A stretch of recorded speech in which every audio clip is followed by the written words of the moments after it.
A stranger zipped her wedding dress. Mafia boss whispered, "Your groom's not coming, little dove. I am."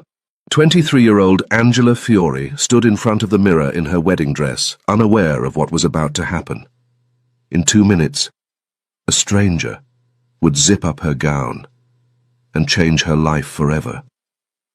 In 2 hours, she'd be on a private jet, heading to New York. And the secret she'd been hiding for 2 years? It would either save her, or destroy everything. But right now, Angela Fiore was just a bride, standing in the bridal suite of the Charleston Grand Belmont Hotel, struggling with the zipper of her wedding dress and dreaming of the man she was about to marry. Angela Fiore, 23, stared at her reflection in the mirror. Long chestnut hair cascaded down her back in soft waves, her honey-brown eyes bright with anticipation. The vintage lace wedding dress hugged her curves perfectly, the off-shoulder design revealing her delicate collarbones. In less than an hour, she would become Angela Harris. She reached awkwardly behind her back, trying and failing to grasp the zipper that ran along her spine. Her full lips curved into a frustrated pout. "Miranda, can you help me with this?" She laughed, the sound bright with nervous excitement. "I can't reach it." Her best friend sat on the velvet settee by the window, scrolling through her phone. Miranda glanced up with a warm smile. "1 second, let me just finish this text." Angela turned back to the mirror, her cheeks flushed pink beneath her olive complexion. Her heart fluttered at the thought, a mixture of excitement and something else she couldn't quite name. "I'm so nervous," she admitted, pressing a hand to her stomach. "Do you think he's the one? I mean, we've been together for a year now, and he's been so patient with me, waiting until we're married. Not every man would understand that." Miranda made a muffled sound. "Miranda, seriously, the zipper—" Angela's words died in her throat. A hand touched the small of her back. Not Miranda's delicate fingers. These were large, masculine, warm through the thin fabric of her dress. The zipper began to slide upward, slowly, deliberately, each inch of movement accompanied by the ghost of fingertips brushing against her bare skin. Goosebumps erupted across Angela's flesh. A shiver ran down her spine that had nothing to do with the cool air in the room. The touch was almost sensual, intentional, like whoever was behind her wanted her to feel every millimeter of contact. A breathless laugh escaped her lips. "Miranda, are you trying to get me in the mood for my wedding night already? Save some of that energy for—" Her eyes lifted to the mirror, and the world stopped. Ice blue eyes stared back at her. Not Miranda's warm brown. Ice blue. A man's eyes. A stranger's eyes. Watching her like a predator who had finally cornered his prey. He towered over her at 6'3", broad shoulders straining against a perfectly tailored black suit worn over a crisp white shirt, open at the collar to reveal a hint of tanned skin. His hair was dark and wavy, swept back from a face that belonged on a Renaissance painting, beautiful and terrifying in equal measure. A neat dark beard framed his sharp jaw, and an expensive watch glinted on his wrist as his fingers completed their journey up her spine. But it was his eyes that made her blood run cold, pale as a frozen lake in winter. They stared at her reflection with an intensity that stripped her bare, seeing through the white lace and pearls to something underneath. The zipper fastened at the nape of her neck with a soft click that echoed like a gunshot in the silent room. "Who are you?" Angela's voice came out as a strangled whisper. She spun around, pressing herself against the vanity table, her eyes wide with terror. "What are you doing in here?" The stranger smiled. It was a cold expression, calculated, revealing nothing of warmth or humor. His voice was low and controlled when he spoke, the kind that didn't need volume to command attention. "Your groom's not coming, little dove. I am." Angela's heart slammed against her ribs. "What are you talking about? Where's Johnny? What did you do to him?" She pressed harder against the vanity, her fingers gripping the edge until her knuckles turned white. "Get away from me! I'll scream!" The stranger didn't move, didn't flinch. If anything, his smile grew colder. "I must say I'm pleasantly surprised." His ice-blue eyes traveled down her body, unhurried, appreciative, taking in the delicate lace, the soft curves, the trembling fullness of her lips. "My bride is even more innocent than I expected. Such purity, such untouched beauty." The smile widened a fraction. I'm a lucky man. Ice water flooded Angela's veins. She was certain he could see her pulse racing through the lace. Your bride? The words came out high, panicked. I don't know who you are, but I'm marrying Johnny Harris. Today, in less than an hour. So whatever sick joke this is— Miranda! Angela screamed, darting toward the door that connected to the adjoining room. Miranda, help! She burst through the door and stumbled to a halt, her white heels skidding on the polished floor. 4 men in black suits stood in the room. They were massive, walls of muscle with earpieces and cold professional expressions. One of them had his hand clamped over Miranda's mouth, her eyes wide with terror above his thick fingers. She was struggling, but against a man that size, her efforts were useless. Angela whirled back to face the stranger, who had followed her with that same unhurried, predatory grace. His hands were in his pockets now, his posture relaxed, as if kidnapping brides was something he did every Tuesday. Her voice cracked. What do you want? Johnny! She screamed the name toward the door. Johnny, help me! One of the guards stepped forward, speaking in a clipped professional tone. Mr. Mancini, the jet is ready for takeoff.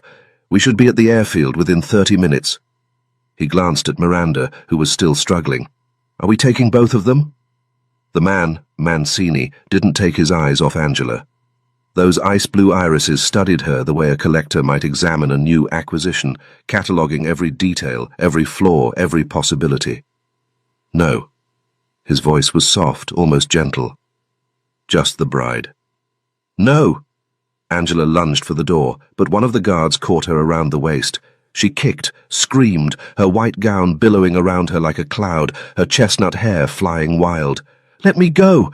I'm getting married today. You can't do this. I don't even know you. Her heel connected with the guard's shin, and he grunted in pain.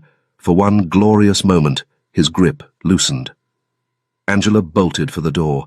She made it exactly 3 steps. A hand like iron closed around her wrist, spinning her around. Before she could scream, the world tilted, and suddenly she was airborne, thrown over a broad shoulder like a sack of flour. The scent of expensive cologne and something darker, cedar, sandalwood, danger, filled her lungs as she pounded her fists against his back. Put me down! She kicked, thrashed, fought with everything she had. Someone help! This is kidnapping! Somebody call the police!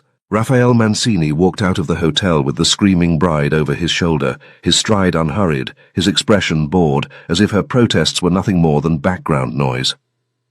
3 minutes later, they were in the back of a black SUV with tinted windows.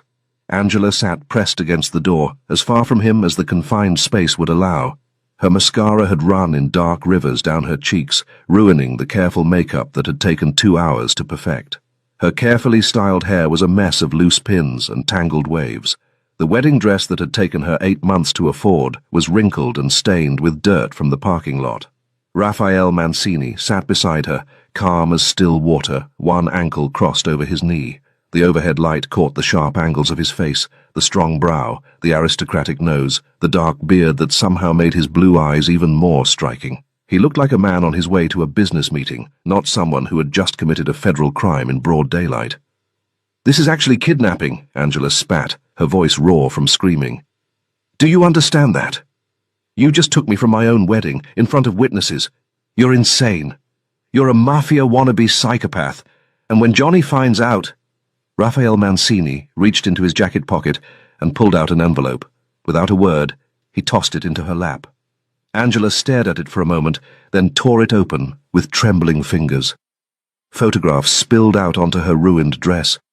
She picked one up and her heart stopped. Johnny. Her Johnny. The man she was supposed to marry today. He was kissing a woman, a beautiful brunette in a red dress, outside what looked like a hotel. In another photo they were walking hand in hand. In another they were climbing into a taxi together, his hand on her lower back in a gesture Angela knew all too well. What is this? Her voice was barely a whisper. Her honey-brown eyes, the eyes her mother used to call angel eyes, filled with tears. Who is she? Raphael's gaze was on her, watching her pain with clinical detachment. When he spoke, his voice was dismissive, almost bored. She's nobody. He shrugged, as if the woman in the photos meant less than nothing. Just a girl your precious Johnny has been having an affair with. One of many, I'm told. Angela's fingers tightened on the photograph, crumpling the image of Johnny's betrayal. Tears spilled down her cheeks, but she swallowed the sob that threatened to escape. Raphael leaned forward, his eyes locking onto her honey-brown ones with sudden, predatory intensity. "But you," his voice dropped, each word deliberate, "you, Angela Fiore, are far more interesting." He pulled out a slim folder from beside him, flipping it open with casual elegance. 23 years old, works as a cook at a cafe on King Street. Has exactly $1,043 in her bank account and $17,000 in credit card debt, most of it from supporting a boyfriend who, as you can see, has been spending his time elsewhere. He paused, letting the words sink in. And from what I understand, while you were saving yourself for him, he was sleeping with at least 3 other women. The photographs fell from Angela's numb fingers, scattering across the floor of the SUV. "Why?" her voice cracked. "Why are you telling me this? What does any of this have to do with you?" Raphael studied her for a long moment, those ice-blue eyes revealing nothing. "I've been looking for you for 2 years, Angela. Tracked you from New York to Miami to Charleston. You're a hard woman to find." A ghost of a smile crossed his lips. "But I always find what I'm looking for. And today, I found you just in time." "In time for what?" Angela demanded, anger finally overtaking her fear. "Why were you looking for me? I don't know you. I've never met you. I don't even—" "Your father." The words cut through her protests like a blade. "David Fiore. He was my accountant for 15 years. Raphael's jaw tightened beneath his dark beard, the first crack in his icy composure. "And before he disappeared and conveniently died, he stole $10 million from me." Angela's blood ran cold. She shook her head slowly, her chestnut waves swaying with the motion. "No. No, that's impossible. My father left us when I was 12. I haven't spoken to him since. My mother died because of him, because of the stress, the heartbreak, the bills he left behind." Her voice rose, cracking with old pain. "I have nothing to do with him. I don't know anything about any money." "You expect me to believe that?" Raphael's voice was quiet. "Dangerous. No one steals from me, Angela, and those who try pay the price." "I don't know anything," Angela shouted, fire blazing in her honey-brown eyes despite the tears. "You have the wrong person. You're on the wrong trail. Where are you taking me? What are you going to do?" Raphael let the silence stretch, his eyes traveling over her slowly, deliberately, from the smeared mascara on her cheeks to the white lace clinging to her curves. When he spoke, his voice dropped to something low and intimate that made her skin prickle with warning. "I'm taking you home. My home. You'll stay where I can see you." He leaned closer, and Angela pressed herself against the door, her heart hammering. "Either you give me my money, or—" "Or what?" she whispered, her voice barely audible. Raphael reached out, his finger tracing the path of the zipper he had pulled up just minutes ago, from the small of her back to the nape of her neck. Angela shivered, hating her body for responding to his touch even as fear coiled in her stomach. "Or I'll unzip this dress the same way I zipped it up," he murmured, his breath warm against her ear. "And you'll become my little toy until I get bored of playing with you." Angela's hand flew toward his face. He caught her wrist inches from his cheek, his grip like iron. Those ice-blue eyes glittered with something dark, amusement maybe, or anticipation. "You don't understand who I am, do you, little dove?" His voice was soft, almost tender, which made it infinitely more terrifying. "I've destroyed men for a fraction of what your father stole. But beyond the money—" He pulled her closer, until their faces were inches apart. "I don't forgive betrayal. Raphael Mancini lets no one escape unpunished." Angela yanked her wrist free, her chest heaving. "Miranda will tell someone. Johnny will call the police. People saw you take me. They'll look for me. They'll find me." Raphael laughed. It was a low, dark sound that sent chills racing down her spine. "No one is coming for you, Angela." He settled back into his seat, straightening his cuffs with casual elegance. "Your friend will keep her mouth shut if she values her life. And your precious Johnny? Another cold smile. He was happy to take my money to look the other way. As for the police, let's just say I own most of them. Angela stared at him, horror and fury warring in her chest. You're a monster. Perhaps. Raphael's frozen blue eyes met her honey-brown ones, and for a moment something flickered behind the frost, something that looked almost like hunger. But I'm the monster who owns you now, little dove. He reached out, his thumb brushing away a tear from her cheek with surprising gentleness. Angela flinched at the contact, but she didn't look away. She refused to give him the satisfaction of seeing her break. You're mine, he whispered to her ear, and the sooner you accept that, the easier this will be for both of us. The SUV pulled onto the highway, and Angela watched the hotel disappear in the rearview mirror, along with her wedding, her dreams, and the life she thought she knew. Somewhere inside her, beneath the fear and the grief and the humiliation, a spark of fury ignited. Raphael Mancini thought he had captured a helpless dove. He thought she would bend, break, submit. He had no idea who he was dealing with. The private jet was nothing like Angela had ever seen before. She stood frozen at the top of the air stairs, her ruined wedding dress trailing behind her like a ghost of the life she'd lost an hour ago. The interior stretched before her in cream leather and polished mahogany, soft lighting casting everything in a warm glow that felt obscene given the circumstances. Who is this man? Her entire apartment could fit inside this cabin. Move! Raphael's voice came from behind her, low and impatient. His hand pressed against the small of her back, guiding her forward with a touch that was somehow both impersonal and possessive at once. Angela stumbled down the aisle and chose a seat by the window, as far from him as possible, pressing herself against the leather. Raphael settled into the seat across from her. An aisle separated them, but it might as well have been inches for how small the space suddenly felt. A flight attendant appeared from the front cabin. The woman was stunning, blonde, leggy, and young enough to make Angela feel like a mess in her dirt-stained wedding dress. Mr. Mancini? The attendant's voice was breathy, almost reverent, as she leaned toward Raphael with a smile that showed too many teeth. It's so good to have you on board again. Raphael looked up from his phone, and something shifted in his expression. The cold mask softened into something almost charming as he returned her smile, his gaze traveling down her figure with unhurried appreciation. Linda. His voice dropped to something warmer, more intimate. You're looking lovely as always. Heat crept up Angela's neck. Not embarrassment, but irritation. The audacity of this man, flirting with the help while his kidnapping victim sat 3 feet away. Linda practically glowed under his attention, her cheeks flushing pink. What can I get for you, Mr. Mancini? The usual? Please. Raphael's gaze lingered on her a moment longer before sliding to Angela, the warmth vanishing like someone had flipped a switch. And for our guest, cold water. The dismissal in his tone made Angela's blood boil. She watched Linda sway back toward the galley and had to resist the urge to roll her eyes. Anything you want, Mr. Mancini, Angela muttered under her breath, her voice dripping with mockery. Does that include kidnapping innocent women? Is that on the menu too? The plane began to taxi, and Angela forced herself to focus on the window.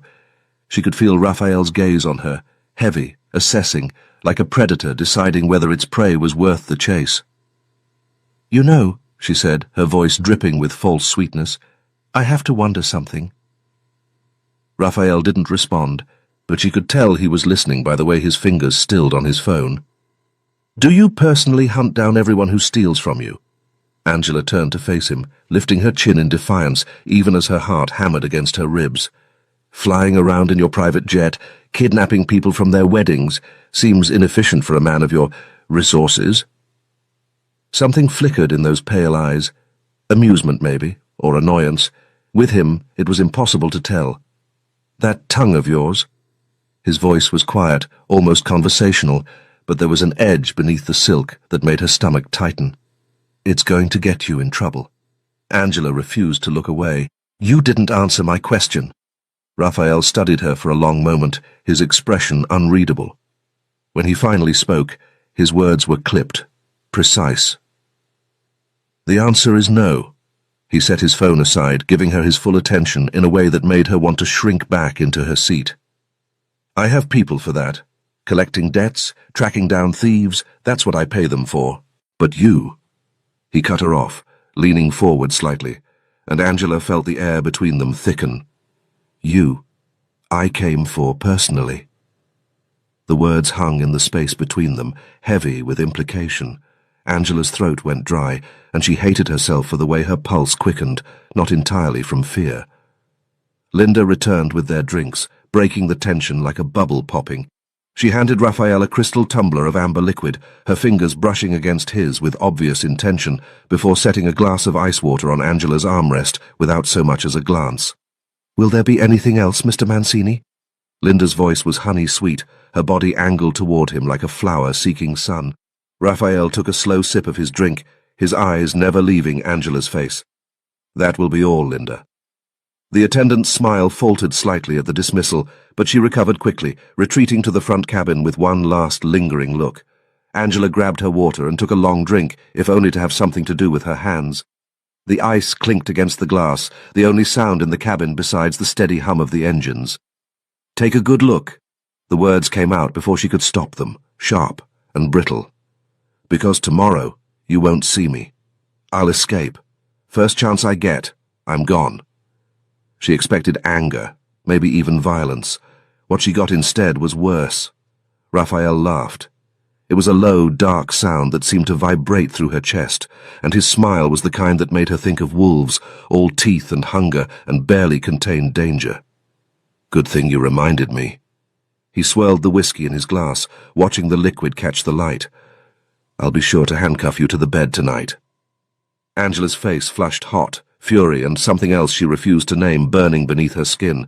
She opened her mouth to fire back, to tell him exactly where he could shove his handcuffs, but exhaustion hit her like a wave. The adrenaline that had been keeping her upright for the past 2 hours was fading, leaving behind a bone-deep weariness that made her eyelids heavy. The stress of the day, the wedding that never happened, the kidnapping, Johnny's betrayal, it all crashed over her at once, dragging her down into darkness. She turned away from him, pressing her forehead against the cool window glass, and let her eyes fall closed. She wouldn't give him the satisfaction of another response. She wouldn't give him anything. "I'll escape," she promised herself as sleep pulled her under. "I'll find a way out of this. He can't keep me forever." The last thing she felt before unconsciousness claimed her was the weight of his gaze on her skin, watching her even in surrender. "Wake up, little dove." The voice pulled her from the darkness, low, commanding, too close. Angela's eyes flew open, and she jerked back instinctively, her pulse spiking. Raphael's face was inches from hers, those pale eyes bright with something that might have been amusement. He'd crouched down beside her seat, one hand resting on the armrest near her hip, close enough that she could smell cedar and whiskey on his breath. "We're home." His lips curved into that dangerous half-smile. "Time to meet your new cage." Angela pushed herself upright, her neck aching from the awkward position she'd slept in. Through the window, she could see a sprawling estate lit up against the darkness, all glass and stone and modern angles. 2 guards stood at the iron gates they'd just passed through, their silhouettes stark against the floodlights. More security than she'd seen at some government buildings. This isn't a house, she realized, as the SUV, when had they gotten into a car, pulled up to the front entrance. This is a fortress. The driver opened her door before she could gather her thoughts, and Angela stepped out on unsteady legs, her wedding dress dragging across the gravel driveway. The night air was cool against her skin, carrying the scent of chlorine and freshly cut grass. A man stood waiting at the front door, and Angela had to tilt her head back to take in all of him.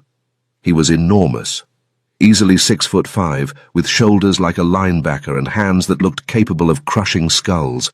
His dark suit strained against muscles that seemed almost comical in their size, but his face, when he looked at Raphael, split into a grin that transformed him from terrifying to almost friendly. "Boss?" The giant's voice was surprisingly soft for a man his size, with a hint of an Italian accent. His eyes slid to Angela, taking in the wedding dress, the smeared makeup, the tangled hair, and his eyebrows shot up toward his hairline. "I didn't know you were getting married, boss. Would have been nice to get an invitation." There was genuine hurt in his tone, and Angela might have laughed if she wasn't standing in a stranger's driveway after being kidnapped from her own wedding. Raphael's hand pressed against her lower back, steering her toward the door. "She's not my bride yet, Oscar. Yet." The word sent ice down Angela's spine. She shot Raphael a look that could have melted steel, her eyes blazing with fury. He caught the look and smiled. Actually smiled, the bastard, as if her anger was the most entertaining thing he'd seen all day. "By the way," Raphael continued, guiding her past Oscar and into a foyer that was all marble and modern art, "Angela is a cook. I'm sure she'll make wonderful meals during her stay with us." Something snapped inside her. "Oh, absolutely." Angela's voice was sugar-sweet, her smile sharp enough to cut glass. "I'll cook for you every single day. I'll just add a special ingredient to every dish." She met Raphael's eyes without flinching. Poison. Behind them, Oscar made a choking sound that might have been a laugh quickly disguised as a cough. Raphael's expression didn't change, but something flickered in his eyes. Surprise, maybe, or grudging respect. "Oscar." Raphael's voice was cool, controlled. "Show our guest to her room." The giant stepped forward, his massive frame somehow managing to look almost gentle as he gestured toward a sweeping staircase. "This way, miss." Angela followed him up the stairs, acutely aware of Raphael's gaze burning into her back with every step. The hallway they entered was long and lined with doors, each one identical. Oscar stopped at the last door on the right, pushing it open to reveal a room that made Angela's breath catch. A king-sized bed draped in white linens, floor-to-ceiling windows with a view of manicured gardens. A bathroom with a jacuzzi tub. It smelled of fresh flowers, and soft lamplight cast everything in a warm glow. It was nicer than any hotel she'd ever stayed in, nicer than anywhere she'd ever lived, and it was still a prison. Oscar lingered in the doorway, his bulk blocking most of the light from the hallway. He glanced over his shoulder as if checking for eavesdroppers, then leaned closer to Angela with a conspiratorial expression. "Between us," he said, his voice dropping to a near whisper, "I'm on a diet. The boss has me eating nothing but grilled chicken and vegetables." He made a face like someone had just told him his dog died. "If you could maybe help me out? Cook something that tastes good but won't make me fat?" Angela stared at him, her mouth falling open slightly. Of all the things she'd expected from her captor's henchman, diet advice was not on the list. "Get out!" The words came out flat, exhausted. "Do you have any idea what your boss just did to me? He kidnapped me from my wedding. I'm being held here against my will." Oscar's expression shifted to something almost sympathetic, but he didn't move from the doorway. "Italian women," he said, as if that explained everything. "My mother says they're all feisty. Fire in the blood, she calls it." He shrugged those massive shoulders. "You'll settle in. They all do." Before Angela could ask what the hell that meant, he stepped back and closed the door behind him. She heard the distinct click of a lock engaging, and her stomach dropped. She was trapped. Angela moved through the room like a woman in a trance, checking every possible exit. The windows, locked, and 3 stories up with nothing but a straight drop to the stone patio below. The bathroom, no window at all, just gleaming tile and that ridiculous jacuzzi. The door, solid wood, and when she pressed her ear against it, she could hear footsteps in the hallway. Guards, probably. This was supposed to be my wedding night, she thought, sinking onto the edge of the bed. The mattress gave beneath her weight, impossibly soft, and she wanted to scream at the irony of it all. I was supposed to be with Johnny right now. I was supposed to be happy. But Johnny had never loved her. Johnny had taken money to look the other way while a monster took her, and now she was here, locked in a gilded cage, wearing a wedding dress that would never serve its purpose.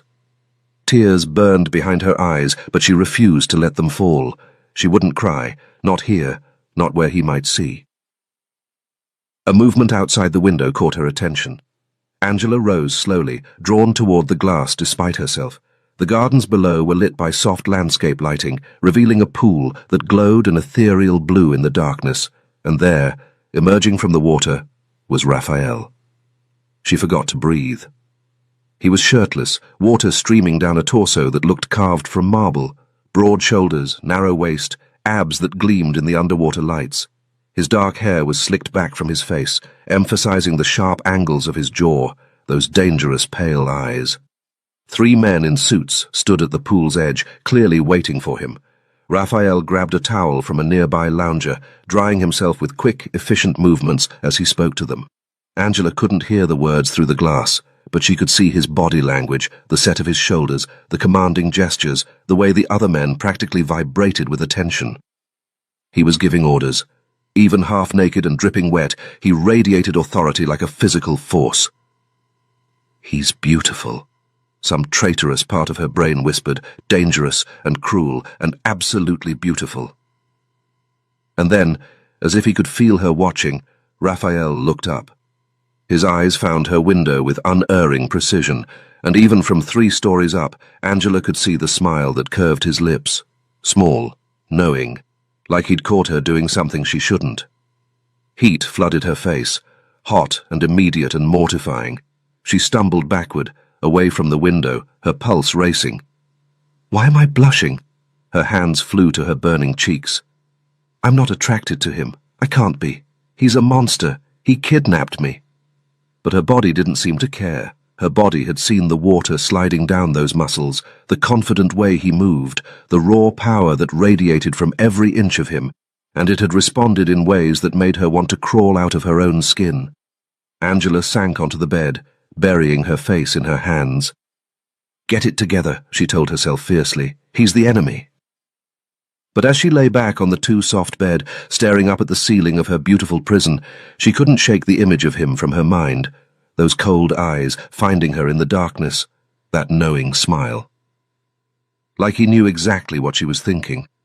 And somewhere deep inside her, in a place she didn't want to acknowledge, a small voice whispered, "What if I can't escape?"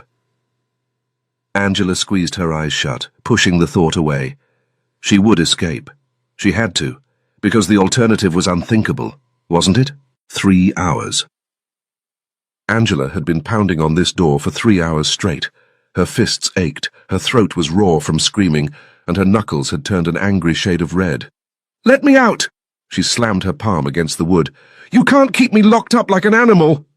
Angela pressed her forehead against the cool wood, breathing hard. Her wedding dress hung heavy on her frame, the once pristine lace now wrinkled and stained with the dirt from yesterday's nightmare. The lock clicked. Angela stumbled backward, her pulse spiking. The door swung open, and Raphael stood in the doorway, one shoulder leaning against the frame, looking completely unbothered by the chaos she'd been unleashing. He'd changed into a dark grey shirt, with the sleeves rolled up to his elbows, revealing tanned forearms corded with muscle. All that noise. His gaze swept over her dishevelled state, the stained dress, the mascara tracks on her cheeks, the wild tangle of her chestnut hair. Something flickered in his expression. Amusement, maybe, or satisfaction. "I assume you want to have dinner with me?" Angela's mouth fell open. Of all the things she'd expected him to say, that wasn't even on the list. "Dinner? Are you insane? I want to leave." Raphael pushed off the doorframe and turned toward the staircase without acknowledging her demand. "Dinner is ready. Come down." He descended the stairs without looking back, moving with that infuriating confidence of a man who had never been told no in his entire life. Angela stood frozen in the doorway, her hands curling into fists at her sides, the audacity, the absolute audacity. But her stomach chose that moment to growl, loudly, reminding her that she hadn't eaten anything since before the wedding, before everything fell apart. Pride or food. Pride or food. Her stomach growled again, more insistently this time. Angela followed him down, her heels clicking against the marble stairs with each angry step. The dining room opened before her. A long table that could easily seat 20, set with fine china and crystal glasses that caught the light from a chandelier overhead. Candles flickered in silver holders. The smell of food made her traitorous stomach clench with hunger. Raphael pulled out a chair at the head of the table. Angela hesitated, every instinct screaming at her to refuse, to fight. But she was starving, and she needed her strength if she was going to escape. She sat, refusing to thank him for the courtesy. Raphael took the seat immediately to her left, close enough that she could smell his cologne, close enough that his arm nearly brushed hers when he reached for his napkin. Oscar sat across from her, his massive frame somehow squeezed into a chair that looked comically small beneath him. His scarred face would have been terrifying if not for the sweet, almost boyish smile he offered her. "Let's begin." Raphael unfolded his napkin. Enjoy your meal. Boss, Oscar's deep voice stopped him. We pray first. Raphael's jaw tightened almost imperceptibly, but he set down his napkin. Oscar extended his enormous hand, wrapping it around Raphael's with surprising gentleness. Then he reached across the table toward Angela, his palm up, waiting. She stared at his outstretched hand like it was a loaded weapon. Raphael's hand moved toward hers. Angela yanked it back so fast she nearly knocked over her water glass. "Don't touch me!" The words came out sharp, brittle, edged with all the fear and fury she'd been swallowing for the past day. Oscar leaned toward Raphael, his voice dropping to a theatrical whisper that Angela could absolutely still hear. "Boss, Italian women are like that. My mother still yells at my father. They've been married 40 years. Raphael's gaze never left Angela's face. His expression didn't change, but something in his eyes flickered with dark amusement. "That explains your trauma." Oscar simply clasped his own hands together and bowed his head, apparently unbothered by the insult. "Dear Lord, thank you for this food. Thank you for not letting the boss kill anyone today, that we know of. Please help me survive this diet. And please give our new guest patience because she's going to need it." He crossed himself with a flourish. "Amen." Before Angela could process whatever the hell that was, a young woman emerged from the kitchen carrying a large tureen. She was beautiful. Olive skin, dark curls, curves that her simple black dress did nothing to hide. Oscar's entire demeanor transformed. His scarred face softened, his dark eyes going warm and almost dreamy as he watched the woman ladle soup into his bowl. He looked like a lovesick puppy who'd just spotted his favorite human. "Grazie, Maria." Oscar lifted his spoon, tasted, and his eyes rolled back in what could only be described as ecstasy. "This is... Maria, this is the best soup I've ever had in my entire life. I could die happy right now, truly. Just bury me with this soup." Maria's cheeks flushed pink, but she waved off the compliment with a practiced flick of her wrist before ladling soup into Angela's bowl. Angela took a careful spoonful. The liquid hit her tongue, and her instincts, honed by 3 years working in Charleston kitchens, kicked in before she could stop them. "It needs salt." She set down her spoon. "And the meat isn't cooked through properly." The temperature in the room dropped 10 degrees. Maria's hand flew to her hip, her dark eyes flashing with barely contained fury. "Excuse me. This is my grandmother's recipe. I've been making it for years, and everyone has loved it." Angela lifted her chin, refusing to back down despite the dangerous glint in Maria's eyes. "Well, I'm a cook, and I'm telling you, it needs work." Raphael set down his wineglass with a soft clink that somehow managed to silence both women. He turned that cold gaze on Angela, and she felt the weight of his attention like a physical force pressing against her chest. "You're making friends quickly, I see." His voice was silk, wrapped around steel. "If you're going to act like a spoiled child, you can leave the table." Angela's chair scraped against the floor as she shot to her feet. "Fine. I didn't want to be here anyway." His hand closed around her wrist before she could take a single step. Not painful, but firm, unyielding. The heat of his skin against hers sent electricity skating up her arm, and she hated herself for noticing. "Sit." The word was quiet, absolute. "You haven't eaten in hours." Angela's empty stomach betrayed her with another growl. She stood there, caught between pride and hunger, his fingers still wrapped around her wrist. Her pulse hammered beneath his touch, and she wondered if he could feel it, if he knew exactly how much he was affecting her. Slowly, deliberately, she lowered herself back into the chair. Raphael released her, reaching for his wine as if nothing had happened. "Maria is a wonderful cook. I learned to respect a woman's work when I was young." Something shifted in his expression, a flicker of vulnerability that disappeared as quickly as it came. "My mother taught me that." He took a slow sip, then continued. "But you're a cook yourself, aren't you, Angela? Perhaps you could help Maria. Improve her recipes."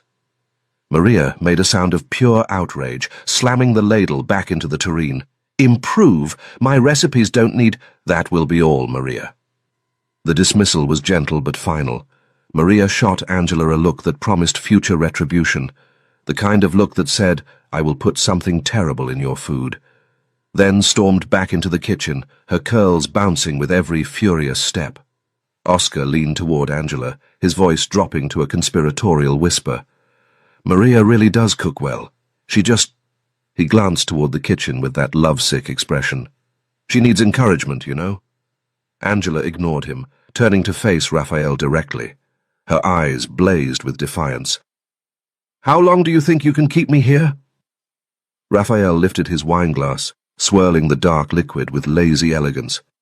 The candlelight caught the sharp angles of his face, making shadows dance across his features. "You just arrived, little dove." His eyes met hers over the rim. "How long you stay depends on the information you give me. Your father stole from me. You're going to help me get it back." "I don't know anything about my father's money. And if you don't have any information—" That cold smile returned, all teeth and no warmth. "Then you'll work as my cook until you remember something useful." Oscar's head snapped up from his soup, his expression shifting from dreamy to panicked in an instant. "Wait, what about Maria?" Raphael didn't miss a beat. "She'll be the sous chef, Oscar." "Boss, you can't demote Maria. She'll kill me. She'll put poison in my food, and my mother will cry at my funeral, and—" Angela didn't wait to hear the rest.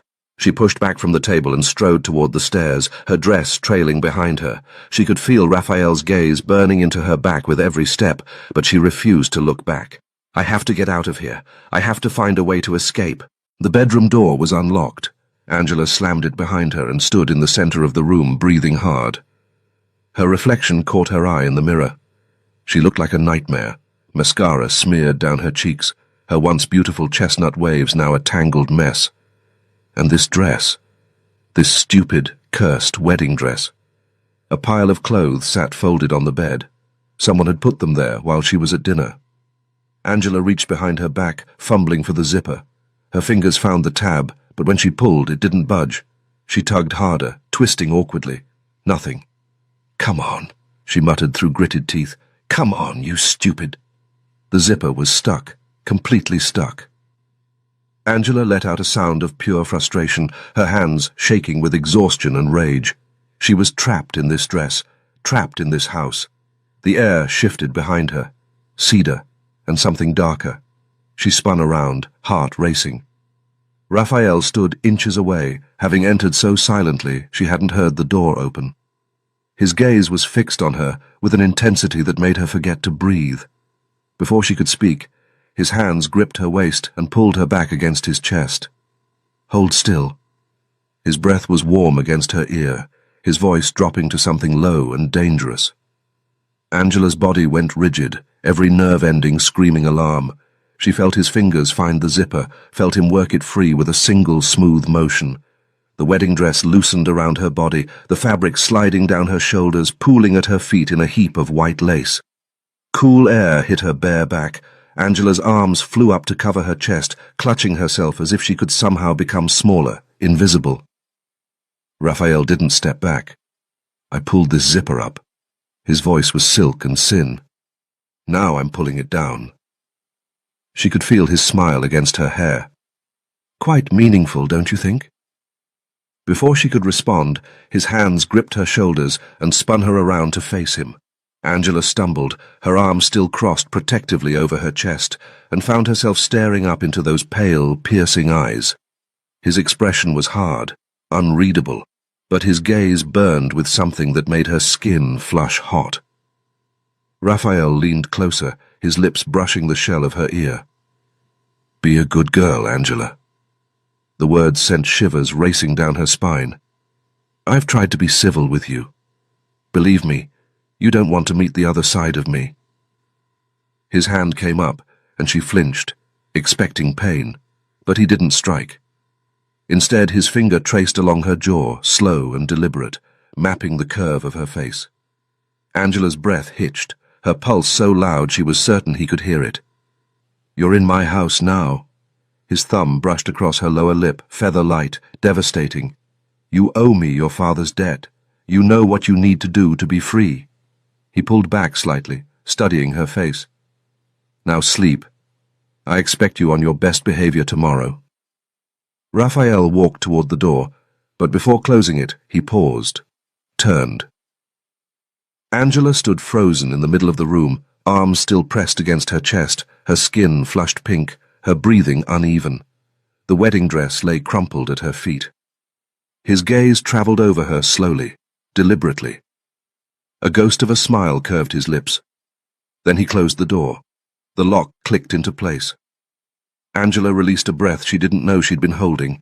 Her knees threatened to buckle, and she sank onto the edge of the bed, pressing a trembling hand to her chest. His touch still burned on her skin, his scent still lingered in the air. What is happening to me? She should hate him. He had ruined her wedding day, dragged her from her own ceremony like property. But what wedding? Johnny had sold her, traded her like cattle to pay off his own mess. While she was saving herself for him, he was sleeping with other women. Raphael hadn't saved her, not intentionally, but he had ripped away the blindfold, showed her the truth she'd been too naive to see. Should I fear him? Hate him? She didn't have an answer. Angela pulled on the silk pajamas with trembling hands and crawled into the bed, pulling the covers up to her chin. She would escape. She had to. Before he touched her again, and before her traitorous body stopped fighting, sunlight crept through the curtains, pulling Angela from a dreamless sleep. She lay still for a moment, staring at the ceiling. Yesterday felt like a fever dream, but the ache in her fists, from pounding on that door for hours, reminded her it was all too real. Stop it! She threw off the covers. Focus. She showered quickly and returned to find fresh clothes laid out on the bed. Simple jeans, a white cotton t-shirt. She dressed, grateful to finally be out of that cursed wedding dress. She studied her reflection in the mirror. Without the makeup, without the ruined curls, she looked like herself again. Just Angela Fiore, 23 years old, in way over her head. The right moment will come, she told herself, pulling her damp hair into a low ponytail. He can't watch me forever. But right now I need to be smart, gain their trust, buy time. She unlocked the door, apparently last night's imprisonment had been temporary, and made her way downstairs, following the scent of something warm and sweet drifting up from the kitchen. Maria stood at the stove, her dark curls pinned back, a spatula in one hand. Golden pancakes sizzled in a cast-iron pan, and her shoulders were set with the rigid posture of someone who hadn't forgotten yesterday's insult. Angela hesitated in the doorway. She had two choices: make an enemy or make an ally. Those smell incredible. Maria's spatula paused mid-flip. She didn't turn around. Angela moved closer. And they look perfect. Getting that color is harder than people think. The rigidity in Maria's shoulders eased slightly. She turned, dark eyes still guarded but no longer hostile. "Mr. Mancini likes pancakes for breakfast." A small smile tugged at the corner of her mouth. "I've had a lot of practice." Before she could respond, a deep voice rumbled from the doorway. "I love them too, Maria." Oscar filled the entrance. His massive arms crossed over his chest, staring at the pancakes with pure longing. "But I'm on a diet. Can't have any." Maria rolled her eyes. "You've been on this diet for a month and lost 2 kilograms. Don't think I don't know about the cannoli last Tuesday." "Maria." Oscar held up his hands in surrender, but his eyes were soft as he looked at her. "You make everything too delicious. It's not fair." Angela watched the exchange, her lips curving into an involuntary smile. This enormous man gazed at Maria like she was the only woman in the world. It was so pure, so unexpected, that something in Angela's chest loosened. "Maybe I'm not in as much danger as I thought." "Maria." Angela touched her arm lightly. "I'm sure your pancakes are already amazing, but can I show you a little trick?" Maria's eyebrows rose, curiosity overtaking defensiveness. Angela reached for the baking soda and vinegar. "Most people overmix the batter, but if you fold this in at the last second, barely stir—" She demonstrated quickly. "You'll have the fluffiest pancakes anyone's ever tasted." Maria watched with focused attention. "Show me."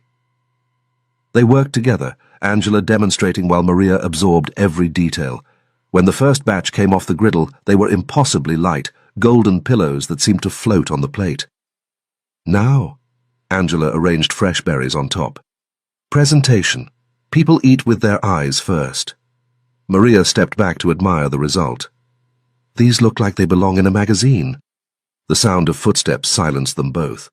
Raphael appeared in the doorway, and Angela felt the air in the kitchen shift. He wore a white linen shirt with the sleeves rolled to his elbows, charcoal trousers that fit like they'd been sewn onto his body. His dark hair was still damp, and his gaze found her immediately. Back to normal, I see. He studied her slowly, the simple jeans, the white t-shirt, her damp hair pulled back. So this is what Angela looks like when she's not a bride. Calm, composed. Angela didn't smile, didn't give him anything. She simply walked to the dining table and sat down, keeping her expression neutral. Everyone took their places, Raphael at the head, Angela to his right, Oscar across from her. Maria brought out the pancakes with a flourish. Raphael took one bite. His eyebrows rose. My God, Maria, what did you do this morning? These are extraordinary. Maria's cheeks flushed with pleasure, and she shot Angela a quick wink that Raphael didn't catch. Angela pressed her lips together, fighting the smile that threatened to break free. Oscar waved his fork excitedly. Boss, Angela taught her the secret, the bubbles and the... He made a vague hand gesture. The fluffy thing. Maria's hand connected with the back of his head with a light tap. You're impossible. But there was a smile hiding at the corner of her mouth. One pancake. Then you leave my kitchen. Oscar grinned. Worth it. But Raphael wasn't looking at either of them. His pale gaze had slid to Angela, and something passed through his expression. Approval, maybe. Interest. His lips curved slightly. Useful already. He returned his attention to his plate, but Angela could feel his awareness of her like a physical weight. I'm impressed. The meal continued in relative silence. Angela ate mechanically, her mind churning. He'd praised her. That was something. Trust was built in small moments. Raphael pushed back from the table. As he stood, he turned to Oscar. This afternoon, take Angela to the restaurant kitchen. It's Monday. She can help with our usual preparations. Angela's head snapped up. Excuse me? Raphael met her glare without flinching, one eyebrow raised. You heard me. You're not going to sit around like a princess while everyone else contributes. I'm your prisoner, not your employee. You're neither. He straightened his cuffs with infuriating calm. You're my guest who owes me $10 million, and guests in my house earn their keep. He walked toward the door, then paused. Oscar will bring you at noon. Wear comfortable shoes. Then he was gone. Oscar leaned toward Angela, his voice dropping to a whisper. That's a compliment, you know. From him, it's basically a love poem. Angela stared at him. That's deeply concerning. She sat there, fury and something else, something dangerously close to hope, warring in her chest. The restaurant, outside, he's letting me outside. If she could get out of this house, maybe she could find a way to run. Oscar was watching her with knowing eyes. Don't even think about it, he said quietly. The boss trusts me to watch you. I take that seriously. Angela met his gaze with defiance she didn't entirely feel. We'll see. Oscar just smiled, surprisingly gentle on that brutal face. Yes, we will. Two massive cast-iron pots sat on the industrial stove, steam rising from their surfaces. Angela stood before them, wooden spoon in hand, staring at enough ingredients to feed a small army. These pots could feed half of Italy. She turned to Oscar, who had planted himself on a stool by the door. What is this, a military operation? Oscar shrugged his massive shoulders. Special dishes. You cook. I watch. But doesn't this restaurant have actual chefs? Angela gestured at the gleaming professional kitchen around her, the kind of setup she'd dreamed about back when she was working the line at the cafe in Charleston. People who get paid for this. They make the regular menu. Oscar crossed his arms, settling deeper into his observation post. You make these. Angela wanted to argue, but the ingredients laid out before her told their own story. Fresh ground beef, San Marzano tomatoes, aromatics already prepped and waiting. 2 recipes she could make in her sleep. Fresh pasta with meat sauce and beef in tomato sauce, classic Italian comfort food scaled up to institutional proportions. She got to work. 3 hours of chopping, stirring, and simmering. By the time both pots were ready, Angela's arms ached and sweat had soaked through her shirt. The kitchen smelled incredible, rich tomato and slow-cooked meat, but her stomach was too tired to care. She wiped sweat from her forehead and caught Oscar doing the same, though he hadn't moved from his stool. "You've been standing there for 3 hours." "Sitting," Oscar corrected. "And I was told not to leave you." Angela set down her spoon, studying him with new eyes. The scarred face, the massive frame, the way he positioned himself between her and every exit without seeming to think about it. "You're not just a driver, are you?" Oscar's expression didn't change, but something shifted behind his eyes. Pride, maybe. "Second cousin." He straightened slightly on his stool. "Right hand, left hand on bad days." "You talk about him like you've known him forever." Oscar paused, and Angela saw it, the moment his guard slipped, just a fraction. "I've known him since he was—" He caught himself. The warmth drained from his face, replaced by something harder, colder. "Since he was already dangerous." Angela turned back to the stove, lowering the flame under the pasta sauce, but her mind was racing. "Since he was what, Oscar?" "Careful." The single word landed heavy in the air. She glanced over his shoulder. The jovial giant who complained about diets and mooned over Maria had vanished. In his place sat something far more dangerous. Angela tried a different approach, keeping her voice light. "You know, for a Mafia boss, he eats like someone who—" Oscar stood. The movement was fluid, almost casual, but suddenly his shadow fell across her. He took one step closer, and Angela found herself backing against the counter. "Say one wrong thing about him." Oscar's voice was quiet now, almost gentle. "And I won't be smiling anymore." Angela's pulse spiked. She'd seen Oscar joke, complain, pine after Maria like a lovesick teenager. She'd almost forgotten what he was, who he served. "I joke. I eat. I complain about diets." His eyes remained serious. "But when it comes to him, I don't joke." Angela nodded slowly, not trusting her voice. Oscar studied her for a long moment, then returned to his stool as if nothing had happened. "The sauces smell good. You're talented." When the cooking was finally done, Angela collapsed onto a metal chair in the corner, every muscle screaming. She hadn't worked this hard since her double shifts at the cafe, and at least there she'd gotten paid. "First, he kidnaps me from my own wedding," she muttered, pressing her palms against her aching lower back. "Now he's got me working like a kitchen slave. If he thinks this is going to be my life—" The back door swung open. A stream of servers in black uniforms flooded into the kitchen, moving with practiced efficiency. They lifted the massive pots like they weighed nothing, carrying them toward the exit. Oscar stood, stretching. "Time to go, Miss Angela. We can head home now." Home. The word caught in her throat. But then she saw it. Oscar turning to say something to one of the servers, his attention diverted for just a moment. The back door, still open. Afternoon light spilling through. Angela moved. She was through the door before conscious thought caught up with her feet, legs pumping, lungs burning, freedom so close she could taste it. And then she stopped. The scene before her froze her in place more effectively than any locked door ever could. Tents had been set up in the alley behind the restaurant, simple canvas structures providing shade from the afternoon sun. Folding tables lined the space, and behind them the servers were already ladling food from her pots into waiting bowls. The line stretched around the corner.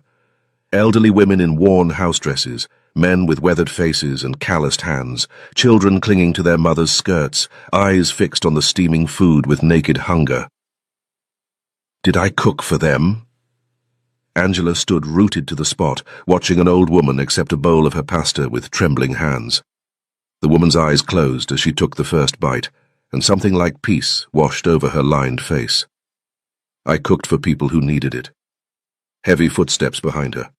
Oscar arrived, breathing hard, his face a mask of barely controlled alarm. "Miss Angela." His hand closed around her elbow. There will be consequences for this. But Angela couldn't move, couldn't look away. Oscar. Her voice came out strange, thick. Raphael feeds homeless people? Oscar's grip on her arm tightened, but not cruelly.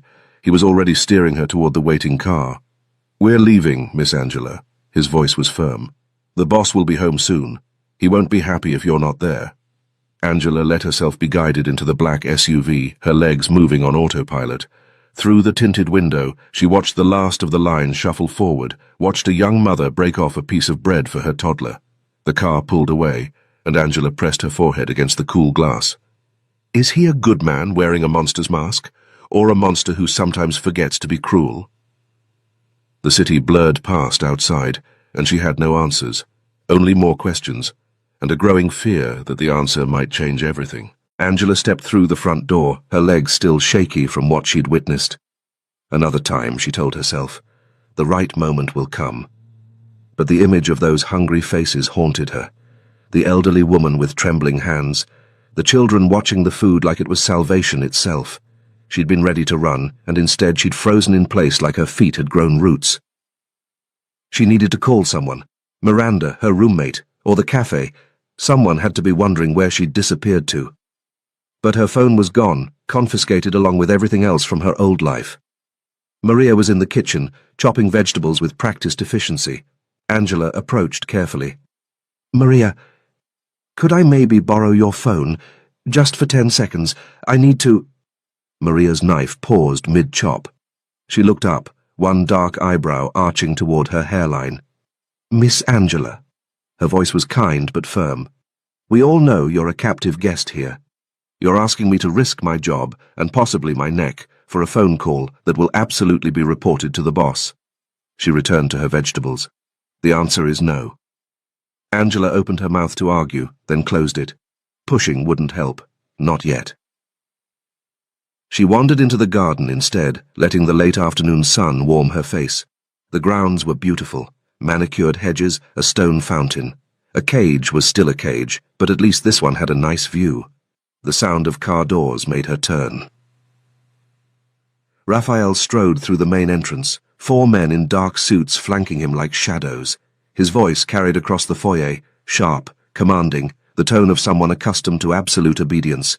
He was giving orders, his jaw set in that hard line she was beginning to recognize. His gaze swept the garden and found her watching. For a moment their eyes met. Then he looked away, dismissing her without a word, and disappeared into the house. Arrogant bastard, she murmured to herself. Angela's hand flew to her hair, smoothing down the wind-blown strands as she hurried after him. She caught herself mid-motion and froze. Why do I care what I look like? She shook off the thought and followed at a distance, curiosity overriding caution. She tracked his footsteps to a closed door at the end of the hallway, his study, she assumed. Voices filtered through the wood, too muffled to make out. She leaned closer, pressing her ear against the door. It swung open so suddenly she nearly fell forward.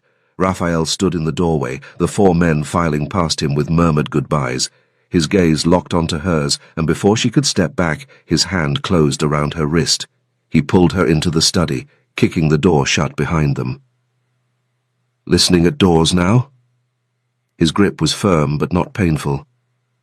That's a dangerous habit, little dove. I wasn't listening. Angela lifted her chin, refusing to be intimidated. I was just passing by. Passing by? He released her wrist, but didn't step back. If anything, he moved closer, eating up the space between them until she could smell his cologne. And today? At the restaurant? Were you just passing by when you tried to run? Angela forced herself to hold his gaze, though every instinct screamed at her to look away.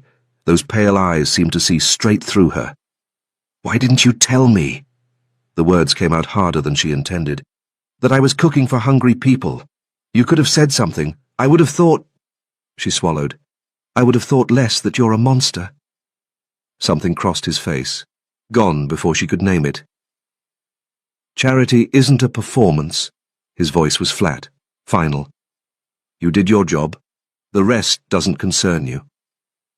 He tilted his head, studying her face with an intensity that made her skin prickle. Then he leaned down, his lips brushing the shell of her ear. "Or are you getting too interested in me, little dove?" Angela's breathing stopped. She could feel the warmth of him radiating through the thin fabric of her shirt, could smell something earthier underneath his cologne. Her stomach tightened, heat pooling low in her belly, and her lips parted without her permission. No. She pressed her palm against his chest and pushed, stepping back until she hit the edge of his desk. The next morning, Angela found herself halfway up the garden wall when Oscar's shadow fell over her. "Miss Angela?" She froze, one hand gripping the ivy, her foot wedged into a gap between stones. Slowly, she looked down. Oscar stood with his arms crossed, that scarred face caught somewhere between disappointment and amusement. "The wall is 12 feet high." He tilted his head, studying her pathetic progress. "You've made it about 4. Angela dropped to the ground, brushing dirt from her jeans. "I was just exercising." "Uh-huh." Oscar's expression didn't change. "The boss said you might try something. He also said if you did, you'd be cooking for me and Maria until he gets back." Her jaw tightened. "That's not tiramisu." Oscar held up one massive finger. "And lasagna. Maria's been wanting both for weeks." The punishment, as it turned out, wasn't entirely terrible. Angela spent the afternoon layering pasta sheets and ricotta while Maria watched with barely concealed excitement. Oscar hovered nearby, supposedly on guard duty, but mostly just inhaling deeply every time Angela opened the oven. By evening, the three of them sat around the kitchen table, plates piled high. Maria had pulled out a bottle of wine, "Don't tell the boss," and something that felt almost like friendship settled over the room. "So," Angela twirled pasta around her fork, "Raphael owns clubs too, not just restaurants." Maria nodded, reaching for the bread basket. "Nightclubs, restaurants, some hotels. His father built most of it, but Raphael expanded after he died." She paused. "He was only 23 when he took over. No mother, no siblings. Just him and all of this. No mother. She died when he was young." Maria's voice softened. "He doesn't talk about it. None of us ask." Angela filed the information away. Orphaned young, inherited an empire, alone. Is that why he's so cold? The next 3 days blurred together. Mornings in the kitchen with Maria, trading recipes and laughter. Oscar's hopeless flirting, something almost like routine. The 4th night, Raphael still hadn't returned. Angela filled the jacuzzi in her bathroom, watching steam rise from the water. The marble tub was ridiculous, but if she was going to be trapped here, she might as well enjoy the amenities. She sank into the hot water, letting the bubbles swallow her up to her shoulders, her muscles unknotted one by one, tension draining away.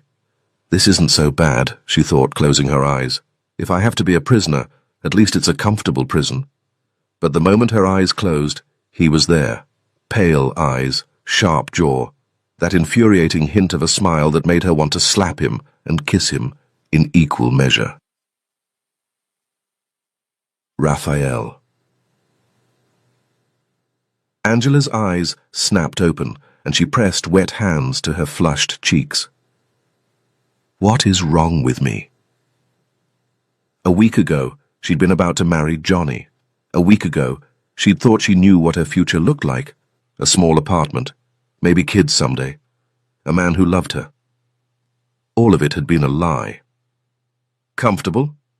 Angela's heart nearly stopped. Raphael stood in the bathroom doorway, leaning against the frame with his arms crossed. Control radiated from him without effort. He wore a dark suit, perfectly tailored, his tie loosened just enough to suggest he'd been traveling.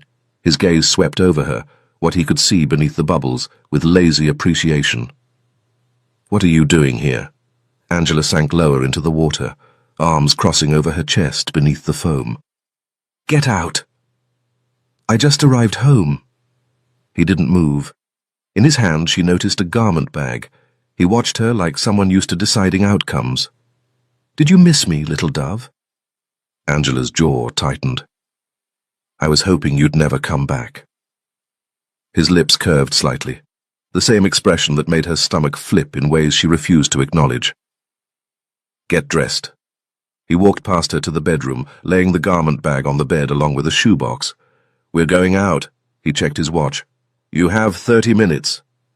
Then he was gone, pulling the door shut behind him. Angela sat in the cooling water, her pulse racing. She should be angry. She was angry. The audacity of walking in on her like that, of ordering her around like she was his property. But why does your face feel so warm? Why did your body hum with awareness the moment you saw him? She pushed the thoughts away and climbed out of the tub. The dress was champagne-colored silk, short enough to show off her legs, with a subtle shimmer that caught the light when she moved. Matching heels waited beside it, strappy sandals that added 3 inches to her height. Angela stared at herself in the mirror. She looked expensive, like someone who belonged in a world of private jets and luxury cars. A knock at the door. She opened it to find Raphael waiting, his expression unreadable. But something shifted in his gaze as it traveled down her body. Desire, brief and dangerous, quickly contained. "You look good." The words came out low, almost reluctant, as if he hadn't meant to say them. Angela smoothed her hands over the silk. "Where are we going? That requires all this." "One of my clubs. Important meeting." He turned toward the stairs, not waiting for her. "Try to keep up." Angela followed, her heels clicking against the marble. She wasn't his date. She was his prisoner in a pretty dress. The nightclub pulsed with music and bodies, neon lights cutting through artificial fog. Raphael moved through the crowd like he owned the place, which he did. People parted for him instinctively, some nodding in respect, others carefully avoiding eye contact. "Stay close." His hand found her lower back, guiding her through the chaos. "Don't wander off." Angela followed, cataloguing exits out of habit even as she realized she wasn't actually looking for escape routes. When had that stopped? A woman materialized from the crowd, tall, stunning, in a red dress that fit like a second skin. She pressed herself against Raphael, kissing the corner of his mouth with practiced familiarity. "It's been weeks." Her voice was a purr. "Where have you been hiding?" Angela's stomach clenched. She swallowed hard, forcing her expression neutral. The woman's gaze slid to Angela, dismissive. "Who's this? Your niece or something?" Raphael's arm curved around Angela's waist, pulling her against his side. The warmth of his body seeped through the thin silk of her dress. "She's with me, Valeria." Something cold flickered across Valeria's perfect features. Her lips pressed into a thin line before she forced a smile. "How nice for you." She turned and disappeared into the crowd without another word. Angela tried to step away from Raphael's grip, but his arm tightened. "Jealous?" His breath was warm against her ear. "In your dreams." His low laugh vibrated through her. She knew it was wrong. Her body didn't care. The private lounge upstairs was all leather and dark wood, insulated from the throbbing bass below. 3 men waited at a table, European, judging by their accents, with the sharp eyes of serious businessmen. Raphael shook hands, made introductions. Angela sat beside him, acutely aware of every time his thigh brushed against hers beneath the table. "Your clubs are impressive." The eldest of the 3, silver-haired, steel-eyed, leaned back in his chair. "But if we're investing, we'd want to see expansion. Perhaps a restaurant club hybrid, broader appeal, higher margins." Raphael's expression didn't change, but Angela felt him stiffen beside her. "This is my brand." His voice was quiet, dangerous. "I don't change concepts on demand. I already have restaurants. If you want a different product, find a different partner." The investor's eyebrow rose. He turned to Angela. "The young lady hasn't spoken all evening. Perhaps she has an opinion?" Angela's throat tightened. Butterflies rioted in her stomach. She glanced at Raphael. "She's not familiar with the club business." His tone was dismissive, final. The investor smiled thinly. "Humor me. Fresh perspectives can be valuable." Angela swallowed. Her palms grew slick with sweat, but something in the investor's expectant gaze pushed her forward. "I don't know much about clubs."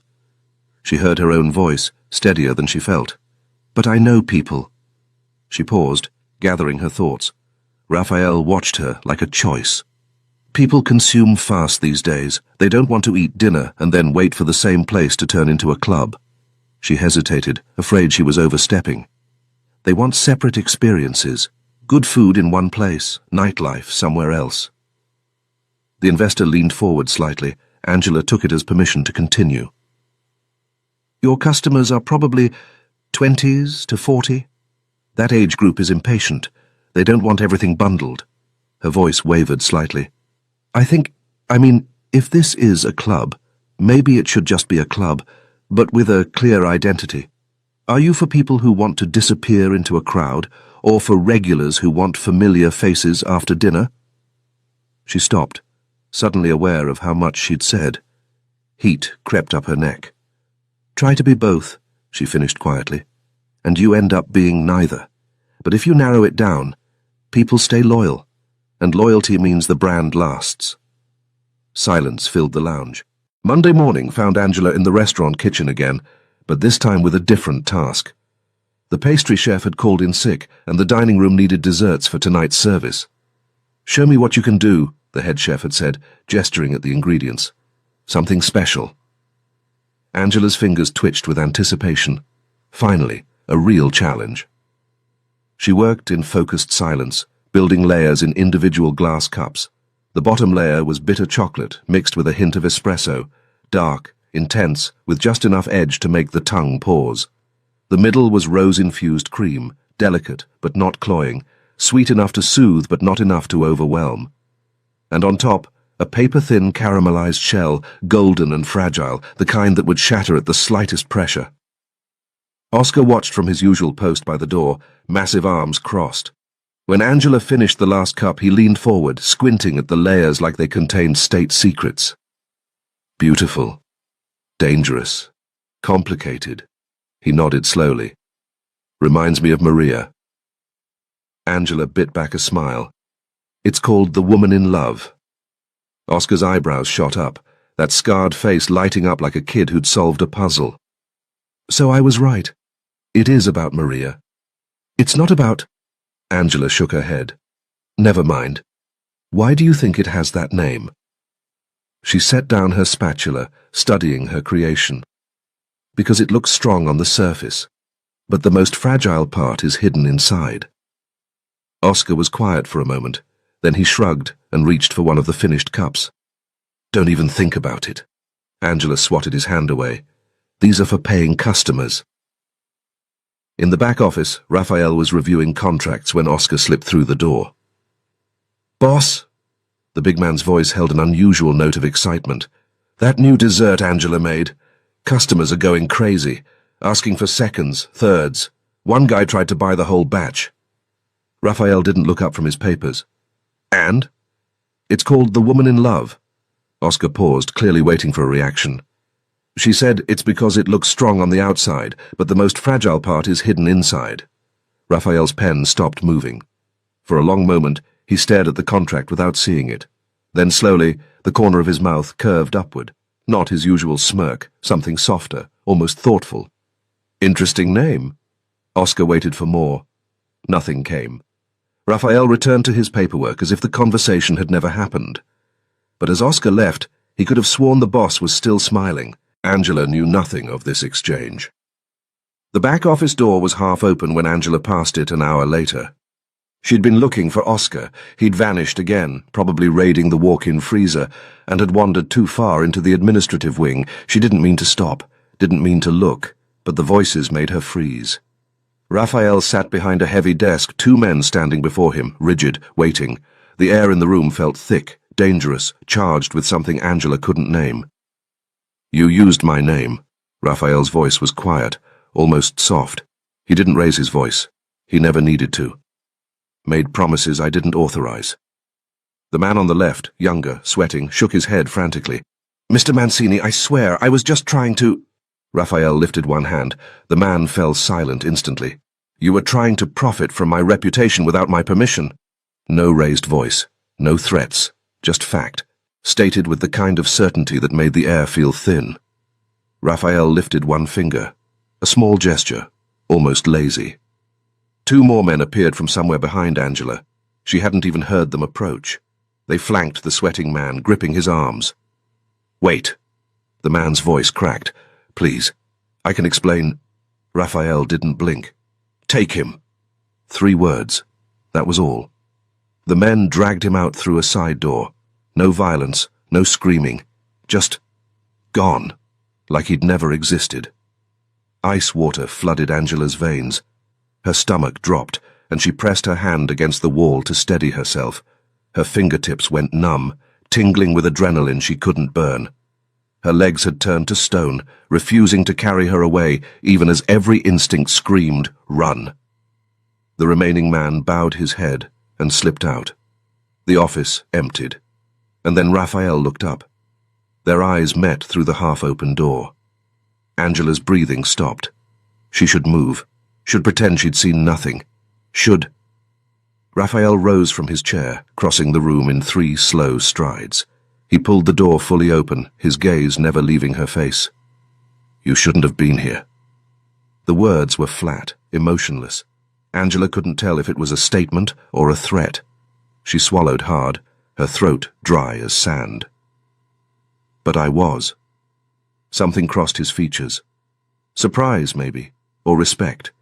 She couldn't read him, had never been able to read him, but she held his gaze anyway, refusing to look away, even as her hands trembled at her sides, silence stretched between them. Raphael stepped closer, close enough that she could smell his cologne, close enough that she had to tilt her head back to maintain eye contact. "Were you scared?" Angela's heart raced. She could lie, should lie, but somehow, with those pale eyes cutting through her, the truth was the only thing that would come out. "Yes." He studied her, that unreadable expression fixed in place. "But you're still here." Angela held his gaze. Her hands trembled, her spine didn't. "Yes." The word hung in the air, heavy, significant, a line crossed that couldn't be uncrossed. Raphael lifted his hand. His fingers brushed her cheek, tracing the curve of her jaw with unbearable gentleness. Angela's breath stuttered, warmth spreading through her despite the cold knot of fear still lodged in her chest. Then he pulled back. No kiss, no threat, no explanation, just that single touch, and then empty space where his hand had been. "Go back to the kitchen, Angela." She went, cheeks burning, legs unsteady, skin still tingling where his fingers had traced her jaw. That night, alone in her room, Angela stared at the ceiling and tried to make sense of what she'd witnessed. If he could be that cold over someone using his name... Her thoughts circled endlessly. What would he do to me for my father's $10 million? The answer should have been obvious, should have terrified her into planning another escape, another desperate climb over garden walls. But he hasn't. The realization settled over her like a weight. He'd had every opportunity, every right by his own brutal logic, and yet here she was, fed, clothed, protected, making desserts in his kitchen instead of bleeding in some basement. Maybe he's waiting, she told herself. Maybe it's coming. But another voice, quieter and more dangerous, whispered something else entirely. Or maybe he doesn't want to hurt you at all. Angela closed her eyes, and his face burned behind her lids. She didn't know which possibility frightened her more, and she had no idea that tomorrow everything was about to change. Raphael didn't come home that night. Angela told herself she didn't care, told herself it was none of her business where he went or who he was with. But she caught herself glancing at the front door 3 times before midnight, and by the time she finally went to bed, irritation had coiled tight in her chest. Why do you even care? She had no answer, and that made her angrier. The dream came without warning. Raphael's fingers traced her cheekbone exactly as they had in his office. But this time he didn't pull away. His hand slid into her hair, tilting her face toward his. His gaze burned into hers until she couldn't breathe. Little dove. His mouth descended, slow, deliberate. The kiss started gentle, testing, questioning.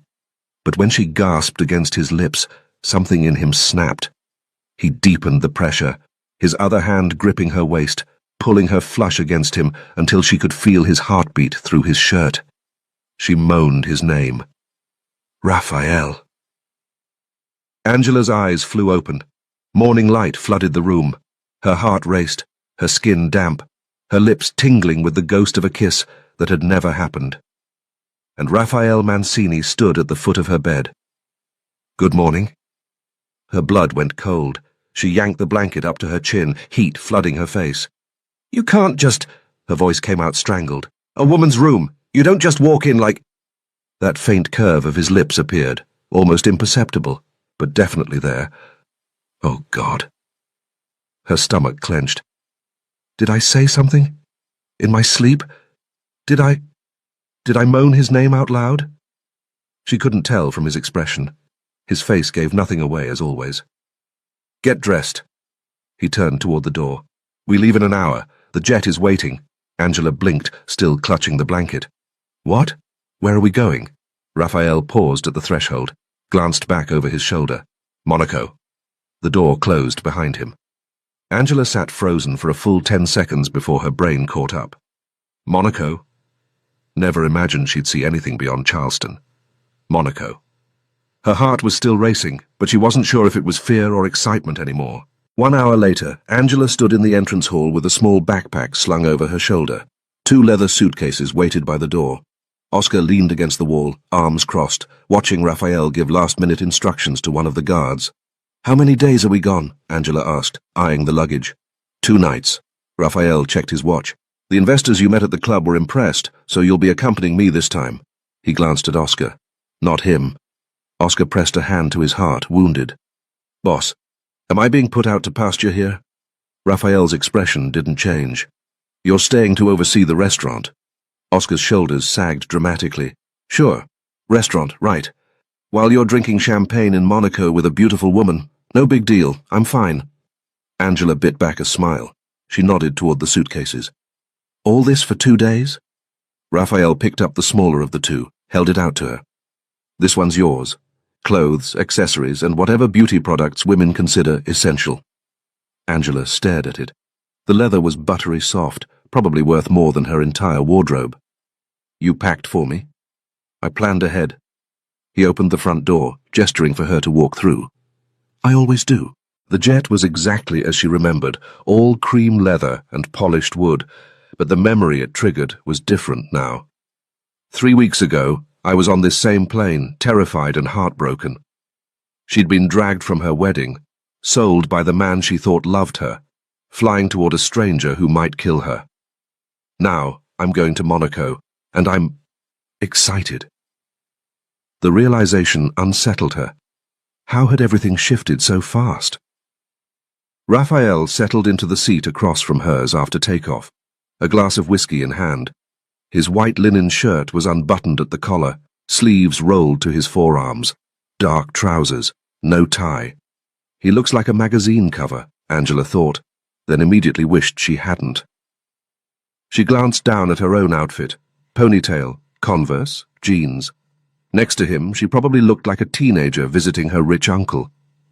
Linda appeared with that same flirtatious smile, leaning closer to Raphael than strictly necessary. Anything else, Mr. Mancini? Angela rolled her eyes. Some things never change. She stared out the window. An iced margarita for my guest. Raphael's voice was casual. Easy on the tequila. Angela's head snapped back. How do you know I drink margaritas? His lips twitched, the same expression that made her stomach flip. I spent 2 years searching for you, Angela. He swirled his whiskey. I know every detail of your life, including what you order on nights out. Warmth flooded her face. She turned back to the window, suddenly unable to meet his gaze. Has any man ever known me this well? The answer came quick and bitter. No. Johnny hadn't bothered. Her father hadn't stayed. When she finally looked back, Raphael was watching her with those pale eyes, steady and unreadable. Tell me about your father. Angela's fingers tightened around the armrest. I told you already. He left when I was 12. She kept her voice flat. I don't know where he worked, where he lived, what he did with his life, just vague memories. A park. Ice cream once, maybe? Raphael took a slow sip of whiskey. You haven't been lucky with men. It wasn't a question. No real man has ever given you the value you deserve. Angela's throat tightened. Is that you? The thought came unbidden.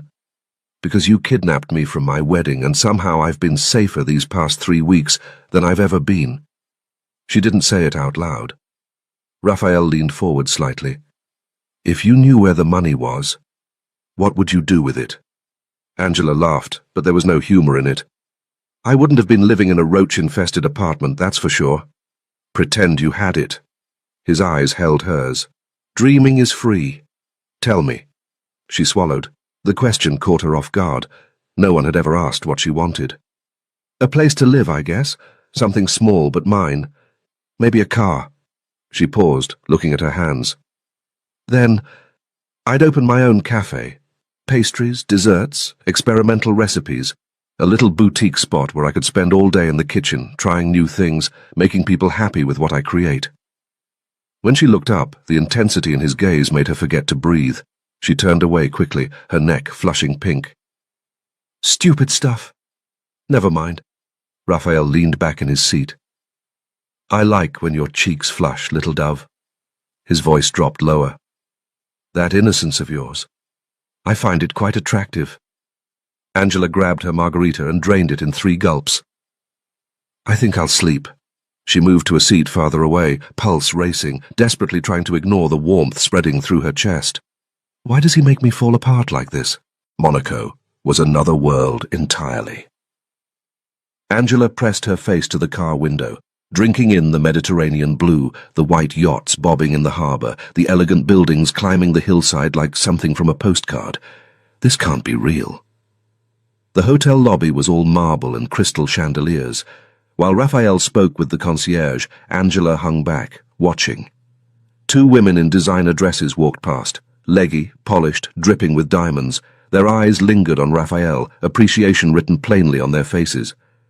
Angela looked down at her jeans and Converse. What am I doing here? Mr. Mancini. The bellboy led them to the elevator. Our 2 finest suites, full sea and city views. The rooms connect through an interior door. 2 rooms, separate, but connected. Angela bit her lip to hide her smile. She reached for her suitcase, but Raphael's hand closed around her arm first.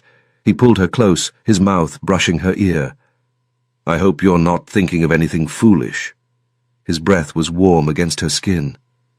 This city is beautiful, but dangerous. I'm the only one who can keep you safe here. Don't forget that. Angela's lips parted. Words died in her throat. All she could process was the heat of his grip, the scent of his cologne mixed with something deeper, warmer, his skin. Her arm burned where his fingers pressed. Static electricity seemed to dance between them. Then he released her. She walked into her room on unsteady legs, crossed to the balcony, and gripped the railing with trembling hands. The Mediterranean stretched before her, glittering under the afternoon sun. Yachts dotted the harbour. The city climbed the hills in shades of terracotta and cream. But Angela saw none of it. You're in trouble, she told herself. Serious trouble. She closed her eyes. You can't fall in love with him. But even as the thought formed, she knew it might already be too late. Angela stood in front of the open suitcase, running her fingers across fabrics softer than anything she'd ever owned. Did he choose these himself? Warmth crept into her face. She pulled out a black dress, short, with a neckline that plunged lower than she'd ever dared, but the cut was elegant, sophisticated rather than cheap. She put it on anyway. The woman in the mirror looked like a stranger, someone confident, someone who belonged in a world of private jets and Monaco nights. Who are you becoming, Angela? At 7:30, Angela opened her door just as Raphael raised his hand to knock. Neither of them moved. His gaze traveled down her body with deliberate slowness, the dress, the heels, the way the fabric clung to curves she usually kept hidden. He looked at her like a man holding himself back by a thread. Beautiful little dove. The words came out low, almost reluctant, as if they'd escaped without permission. Angela crossed her arms. I don't like when you call me that. It makes me feel weak. She stepped past him toward the elevator, heels clicking against marble. Raphael fell into step beside her, close enough that his scent wrapped around her, and her thoughts scattered. The elevator doors slid closed, sealing them in polished metal and silence. Not because you're weak. He adjusted his cufflink without looking at her. That day at the hotel room, you stood in that white dress like you had no idea what was about to happen. Pure, untouched. The most beautiful bride I'd ever seen. Angela's fingers curled into fists. She watched the floor numbers climb. You reminded me of a dove, he continued, his reflection catching hers in the polished doors. And you're still young. Inexperienced. That's not weakness. That's innocence. Something rare in my world. The elevator chimed. The doors opened onto the marble lobby. Angela stepped out first, stopped, turned, looked him dead in the eye. Maybe I'm not as innocent as you think. She walked toward the exit without waiting for his response, her pulse kicking hard even as she kept her spine straight. Behind her, his footsteps paused, just one beat, before resuming slower, more deliberate. She didn't need to look back to know he was smiling. The restaurant was everything Monaco promised, elegant, expensive, exclusive. Half the room turned when Raphael entered. Angela stayed at his side, feeling simultaneously out of place and strangely protected. Dinner felt different. Not captor and captive, not Mafia boss and hostage, something else entirely. They talked about food. Angela analyzed each dish, guessing at techniques and ingredients. Raphael listened with genuine interest, asking questions, laughing when she got defensive about her opinions. The wine went down too easily, but it wasn't the alcohol making her dizzy. It was him. The way he leaned forward when she spoke, the way his fingers brushed hers when he passed the bread, the careful distance he maintained. Close enough to feel intimate, far enough to leave her wanting more. This feels like a date. The realization should have terrified her. It didn't. The club was dark and loud. Strobing lights painted everything in shades of blue and purple, and the bass vibrated through Angela's chest like a second heartbeat. Raphael guided her through the crowd with a hand on her lower back. I need to take this meeting alone. He nodded toward a private area. Stay where I can see you. Angela raised an eyebrow. I'm not a child. His eyes dropped briefly to her neckline before returning to her face. No. His voice dropped. You're not. Then he was gone. Angela ordered a margarita, then a second. She watched him from across the room, cataloguing details she had no business noticing. Why can't I stop looking at him? I should hate him. I should be plotting escape. But another voice whispered back, Johnny took money to hand you over. You could be married right now to a cheater who spent your money and sold you out the first chance he got. Your first time would have been with someone who saw you as a transaction. Raphael taking you from that altar. Maybe it wasn't a kidnapping. Maybe it was something else. Come dance with me. Angela turned. A man had slid onto the stool beside her. Expensive watch. Smile that didn't reach his eyes. His hand landed on her waist before she could react. Her body went rigid. I said no. She shoved against his chest. My boyfriend is here, and if you don't want trouble, walk away. The man laughed, grip tightening. You're alone. If you had a boyfriend, he'd be, get your hands off her. The voice came from behind them, low, quiet, lethal. The man's face went white. His hand dropped like her skin had burned him, and he stumbled backward, nearly falling in his haste to escape. Raphael stepped into view. His expression was calm, too calm, the kind of calm she'd seen before he'd ordered a man dragged away. You have 3 seconds to leave this club. His voice didn't rise above a murmur. Because in about 10, I'm going to break every finger you touched her with. The man was gone before Raphael finished speaking. Raphael turned to Angela. His eyes swept over her, checking for damage, and something in her chest loosened at the concern beneath the cold fury. He reached past her and set her glass aside with deliberate finality. My boyfriend is here. The corner of his mouth curved. Interesting choice of words. Color rose in her cheeks. She looked down. I just said that to make him leave. Did you? The question hung between them. Angela couldn't answer. Couldn't look away from that gaze that seemed to see straight through her. Raphael extended his hand. I shouldn't have left you alone looking like this. His eyes swept over her one more time. Men will keep trying their luck. Angela hesitated only a moment before placing her hand in his. His fingers closed around hers, warm, firm, certain. He led her through the crowd, past the bar, past the dance floor, out into the Monaco night where the Mediterranean breeze cooled her burning skin. Neither of them spoke. But he didn't let go of her hand, and Angela didn't pull away. The breeze had turned cool by the time they reached Port Hercule. Monaco's lights reflected in the dark water like scattered diamonds. Angela shivered. Before she could cross her arms, Raphael shrugged off his jacket and draped it over her shoulders. The fabric was still warm from his body, saturated with his scent. They walked in silence before the question she'd been swallowing finally clawed its way out. "How long are you going to keep me?" Raphael's stride didn't falter, but she saw the muscle in his jaw tighten. "I don't know anything about the money my father supposedly stole."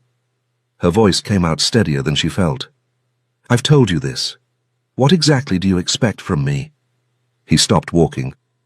For a long moment, he stood motionless, staring out at the water.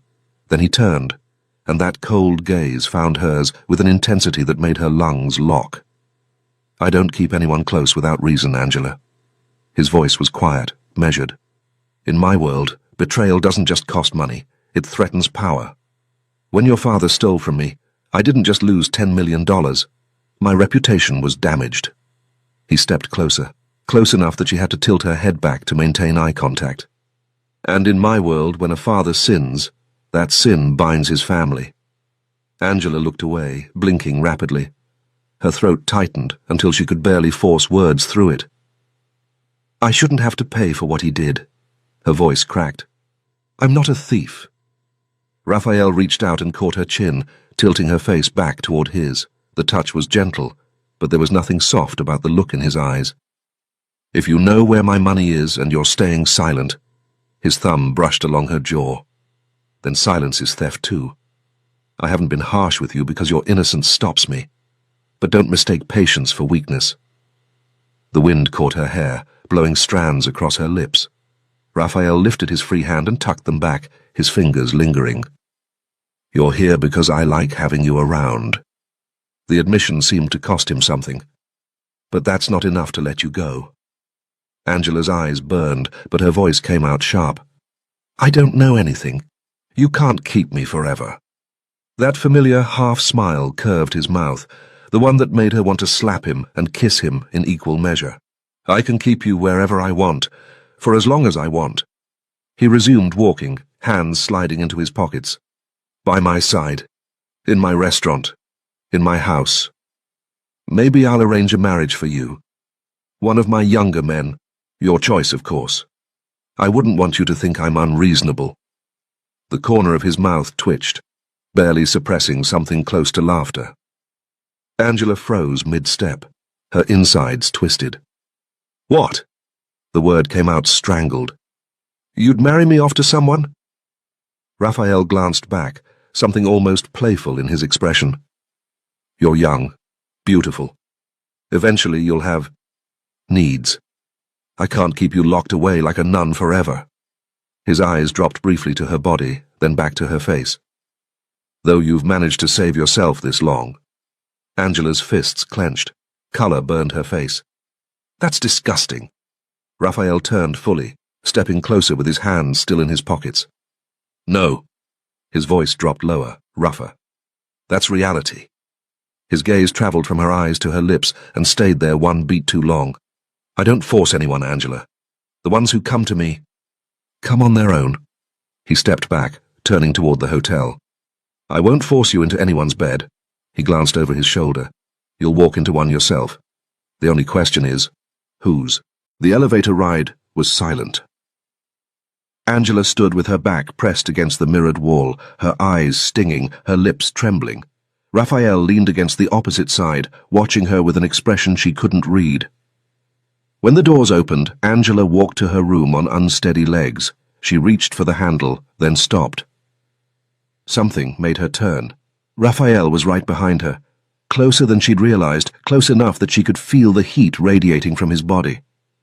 "Something you want to tell me, Angela?" She opened her mouth, closed it. Her mind went blank. "I just—" He moved, one arm braced against the wall beside her head, caging her between his body and the door. He leaned in, his breath warm against her ear. "I'm listening." His voice was barely above a whisper. "Whatever you want to say. Now's the time." Angela's abs tightened. Her chest rose and fell in shallow bursts. This man made breathing impossible with nothing but proximity, but she would never surrender, not to his threats, not to his body. "I hate you." The words escaped, a lie so obvious it hung between them like smoke. Raphael pulled back, his expression shifted. Loss? Hunger? She couldn't tell. Angela didn't wait to find out. She pushed through her door and slammed it shut, pressing her back against the wood, her ribs aching with each breath. The only thought in her head was how badly she wanted to be in his arms. Angela stood in the middle of her room, her mind a tangle of contradictions she couldn't unravel. The Mediterranean breeze called to her through the glass doors, promising cool air and clarity, and she crossed to the balcony without thinking. She stepped outside and froze. The adjacent balcony was separated from hers by only a few feet of wrought iron railing, and leaning against it, a glass of amber liquid in his hand, was Raphael. Shirtless. Nothing but black boxes clinging to narrow hips, every line of muscle carved in moonlight and shadow. His chest was broad, defined, the kind of body that came from discipline rather than vanity. A thin scar traced across his ribs, old, faded, a story she didn't know. Their eyes met. Neither moved. Neither spoke. The moment stretched between them like a wire pulled taut, vibrating with tension, neither acknowledged. Angela felt heat bloom in her belly, felt her pulse thrum in places she didn't want to think about. His gaze traveled over her slowly, the black dress still clinging to her curves, the bare shoulders, the flush she couldn't hide, and something dark flickered in those pale eyes. She retreated. The glass door slid shut behind her, and Angela pressed her back against it, her chest rising and falling too fast. Her skin felt too tight, too sensitive, like every nerve ending had been set on fire by nothing more than a look. "Think, Angela. Think." She began to pace, her bare feet silent on the cool marble. "You need to decide what you're going to do. How can you let him affect you like this? He's your captor, the man holding your future hostage." She sank onto the edge of the bed, pressing her palms against her eyes. Tell him the truth. Give him what he wants and walk away free. But even as the thought formed, she knew it wasn't that simple. Raphael Mancini didn't let things go. Not money, not grudges, not people who interested him. Would he even let you leave? Angela opened her eyes, drew a long breath, and released it slowly. Or, the thought crept in like smoke through a crack in the door. Take control. Make the choice yourself. Don't let him dictate the terms of your surrender, if you're going to surrender at all. She stood, crossed to the mirror, and studied her reflection. Wild hair from the evening's humidity, flushed cheeks, eyes that held something she barely recognized, determination maybe, or desire she'd stopped trying to deny. She smoothed her hair back with trembling fingers. Whatever happens next has to be my decision, my plan, my terms. Her gaze drifted to the connecting door between their rooms. She'd noticed it earlier but hadn't given it much thought. Now it seemed to pulse with possibility, with danger, with everything she was trying not to want. Angela walked toward it. Her fingers found the handle and she paused, biting her lower lip hard enough to hurt. Her heart hammered against her ribs like it was trying to escape. "Angela Fiore." She whispered the words to herself, barely audible. "No one decides your future. No one controls your life. You choose where it goes from here." A slow smile curved her lips, small, secret, defiant. "And you, Raphael Mancini. You'll only think you're in control, but from now on, the power is mine." She pressed down on the handle. The door clicked open. The room beyond was darker than hers, lit only by the moonlight streaming through open balcony doors. Angela stepped through, her bare feet silent on the thick carpet, her heart pounding so loud she was certain he must hear it. Raphael sat on the edge of the bed, still shirtless, still in those black boxers, his forearms resting on his knees. He was watching the door like he'd been waiting for her, like he'd known she would come. He rose slowly. Angela walked toward him, closing the distance between them with steps that felt both inevitable and terrifying. She stopped when they were close enough to touch, but not quite touching, close enough that she could feel the heat radiating from his bare skin. Angela. Her name was a whisper on his lips, rough with something she recognized now, the same hunger she felt coiling low in her belly. I decide who I want. Her voice came out steadier than she expected, her chin lifting with a confidence she wasn't sure she felt. I decide what I choose. No one else. Something shifted in his expression, surprise maybe, or respect. His hand came up to cup her face, his palm warm against her cheek. And what do you choose? Angela answered by closing the last inch between them. Raphael's mouth found hers with a desperation that stole her breath, his arms wrapping around her waist and pulling her against him until there was no space left between them. The kiss was nothing like she'd imagined, not gentle, not tentative, but consuming, demanding, the kind of kiss that erased everything that came before it. He lifted her easily, and her legs wrapped around him as he carried her to the bed, laying her down against cool sheets that did nothing to calm the fire burning through her veins. His fingers found the zipper at the back of her dress. These zippers, he muttered against her throat, a ghost of his usual smirk playing at his lips. Always in the way. The fabric slipped away, and Angela felt exposed in a way that had nothing to do with nakedness, but when his gaze travelled over her, there was nothing but reverence in his eyes, wonder almost, like he couldn't believe she was real. I've been waiting for this, he whispered, his lips tracing a path from her collarbone to the hollow of her throat. Since the moment I saw you in that wedding dress. His touch was fire.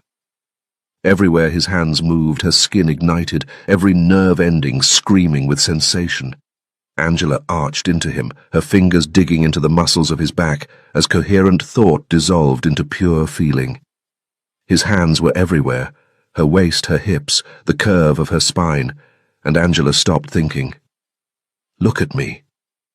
Raphael breathed to her lips. She did. Those eyes burned into hers, stripped her bare, saw everything she'd been hiding. This isn't just tonight, his voice was raw. You understand that? After this you're mine.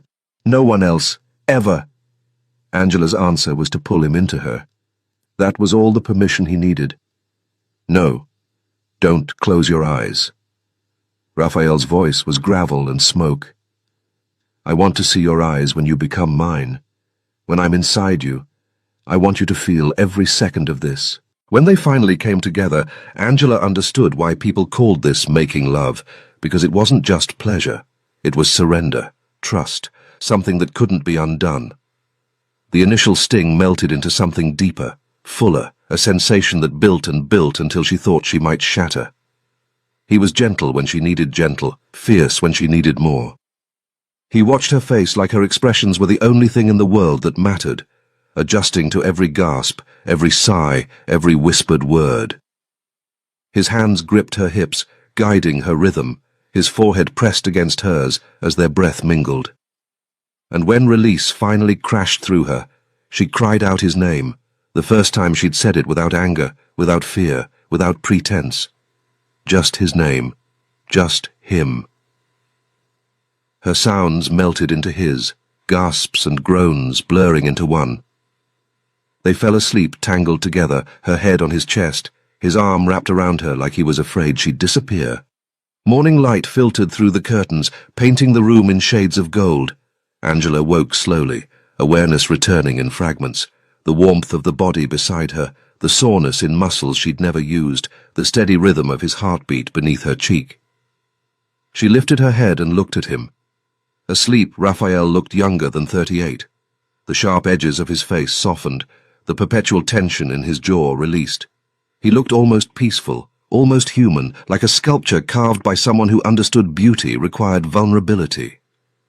Her fingers drifted to his face without permission, tracing the line of his jaw, the curve of his cheekbone, the corner of his mouth. Is this love?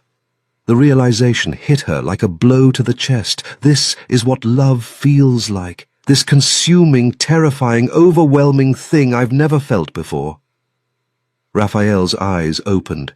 Before she could react, he moved, one fluid motion that flipped her onto her back with him above her, pinning her wrists together above her head. The playful smile on his face was new, softer than his usual smirk. My little dove. He lowered his mouth to her ear, his breath warm against her skin. You know I never let go of what's mine. You understand that now, don't you? Angela's body arched toward him instinctively, a soft sound escaping her lips. I'm here because I chose to be. Her voice was barely a whisper. Remember that. Raphael smiled, a real smile, one that reached his eyes and transformed his entire face. That doesn't change the fact that you're mine now, Angela. He kissed her temple, her cheek, the corner of her mouth. And now, we're not leaving this bed until evening, because I want to memorize every inch of you. Angela melted into him, let herself be consumed by his touch, let pleasure wash away everything else. But even as she lost herself in his arms, one thought remained, stubborn and persistent at the back of her mind. When do I tell him the truth? The question had no answer, not yet. They stayed in bed until evening, the world outside their door forgotten. Raphael lay behind her, one arm draped across her waist, his lips brushing the curve of her shoulder. Angela's body still hummed with the aftershocks of pleasure, every nerve ending oversensitized, aware of every place their skin touched. I didn't know I could want someone this badly. The words were a whisper against her ear, his breath warm on her neck. Angela turned in his arms to face him, her fingers tracing idle patterns on his chest. Have there been many? She kept her voice light, but something tightened in her stomach. Women, I mean. Raphael kissed her lips, slow, unhurried. I'm 38, Angela. Of course there have been. His thumb traced the line of her jaw. But none like you. What do you mean like me? Innocent. He tucked a strand of hair behind her ear. Natural. Defiant. Someone I couldn't bring myself to break. Angela's chest constricted at his words. She looked up at him, vulnerability cracking through her carefully constructed walls. I don't know you, Raphael. Her voice came out smaller than she intended. That scares me. He gathered her closer, his hand smoothing down her hair in a gesture so tender it made her throat ache. I won't let anyone hurt you, little dove. Angela searched his eyes, those pale blue depths that revealed nothing and everything at once. Even yourself? Raphael went still. For several heartbeats, he simply looked at her, something shifting behind his gaze that she couldn't name. Then he kissed her, deep, consuming, his answer pressed against her lips. Even myself. The restaurant was all glass and candlelight, perched on a cliff overlooking the Mediterranean. Monaco's elite filled the tables around them, diamonds glittering, laughter polished and practiced. Raphael's hand found hers as they walked through the entrance, his fingers interlacing with hers like it was the most natural thing in the world. Angela's mind raced even as her body leaned into his warmth. What is this? What are we? She felt special beside him, more special than she'd ever felt with anyone. Part of her still feared him, still remembered the cold authority in his voice when he'd ordered men dragged away, but another part, growing louder by the hour, craved his touch like oxygen. The investors rose to greet them with warm words and polished smiles. Julian kissed her cheek with genuine warmth. Angela, lovely to see you again. You made quite the impression in New York. The table was lively, champagne flowing, business talk mingling with gossip about Monaco's social scene. Women at adjacent tables kept glancing at Raphael, their interest obvious, and Sophie, Julian's wife, leaned toward him more than once with her décolletage on display. But Raphael's eyes never strayed from Angela. His hand remained on her waist, her thigh, her shoulder, constant, claiming, present. He didn't spare the other women a single glance. He sees only me. The realization warmed something deep in her chest. This man values me. Raphael, your girlfriend is awfully quiet. Sophie's voice cut through the chatter, her smile sharp as glass. But she's very lovely. You chose well. She turned to Angela, her tone softening just a touch, condescending, honeyed. Sweetheart, I hope all this technical talk isn't boring you. Angela straightened in her chair. She returned the smile, but hers was cool, deliberate. Actually, not at all. Her voice was calm, measured. I'm listening with interest. And if anyone asked for my opinion, I'd give it. I just chose not to interrupt. This is Raphael's territory." She paused, holding Sophie's gaze without flinching. "And your comment about me being chosen is interesting." The table seemed to hold its breath. "Do you believe women wait to be chosen? Or did you say that because I'm younger?" Sophie's perfectly painted lips parted, but no words came. "Because from where I'm standing," Angela added, her voice steady, unshaken, "if a woman doesn't choose first, no man gets to claim he's done the choosing." Silence settled over the table like a velvet curtain falling. Angela felt Raphael's gaze on her, sharp, assessing. She glanced at him and caught it, that familiar hint of a smile touching the corner of his mouth, his eyes narrowed with something that looked dangerously close to admiration. It gave her courage. Julian chuckled, breaking the tension. "She has a point, Sophie." He raised his glass toward Angela.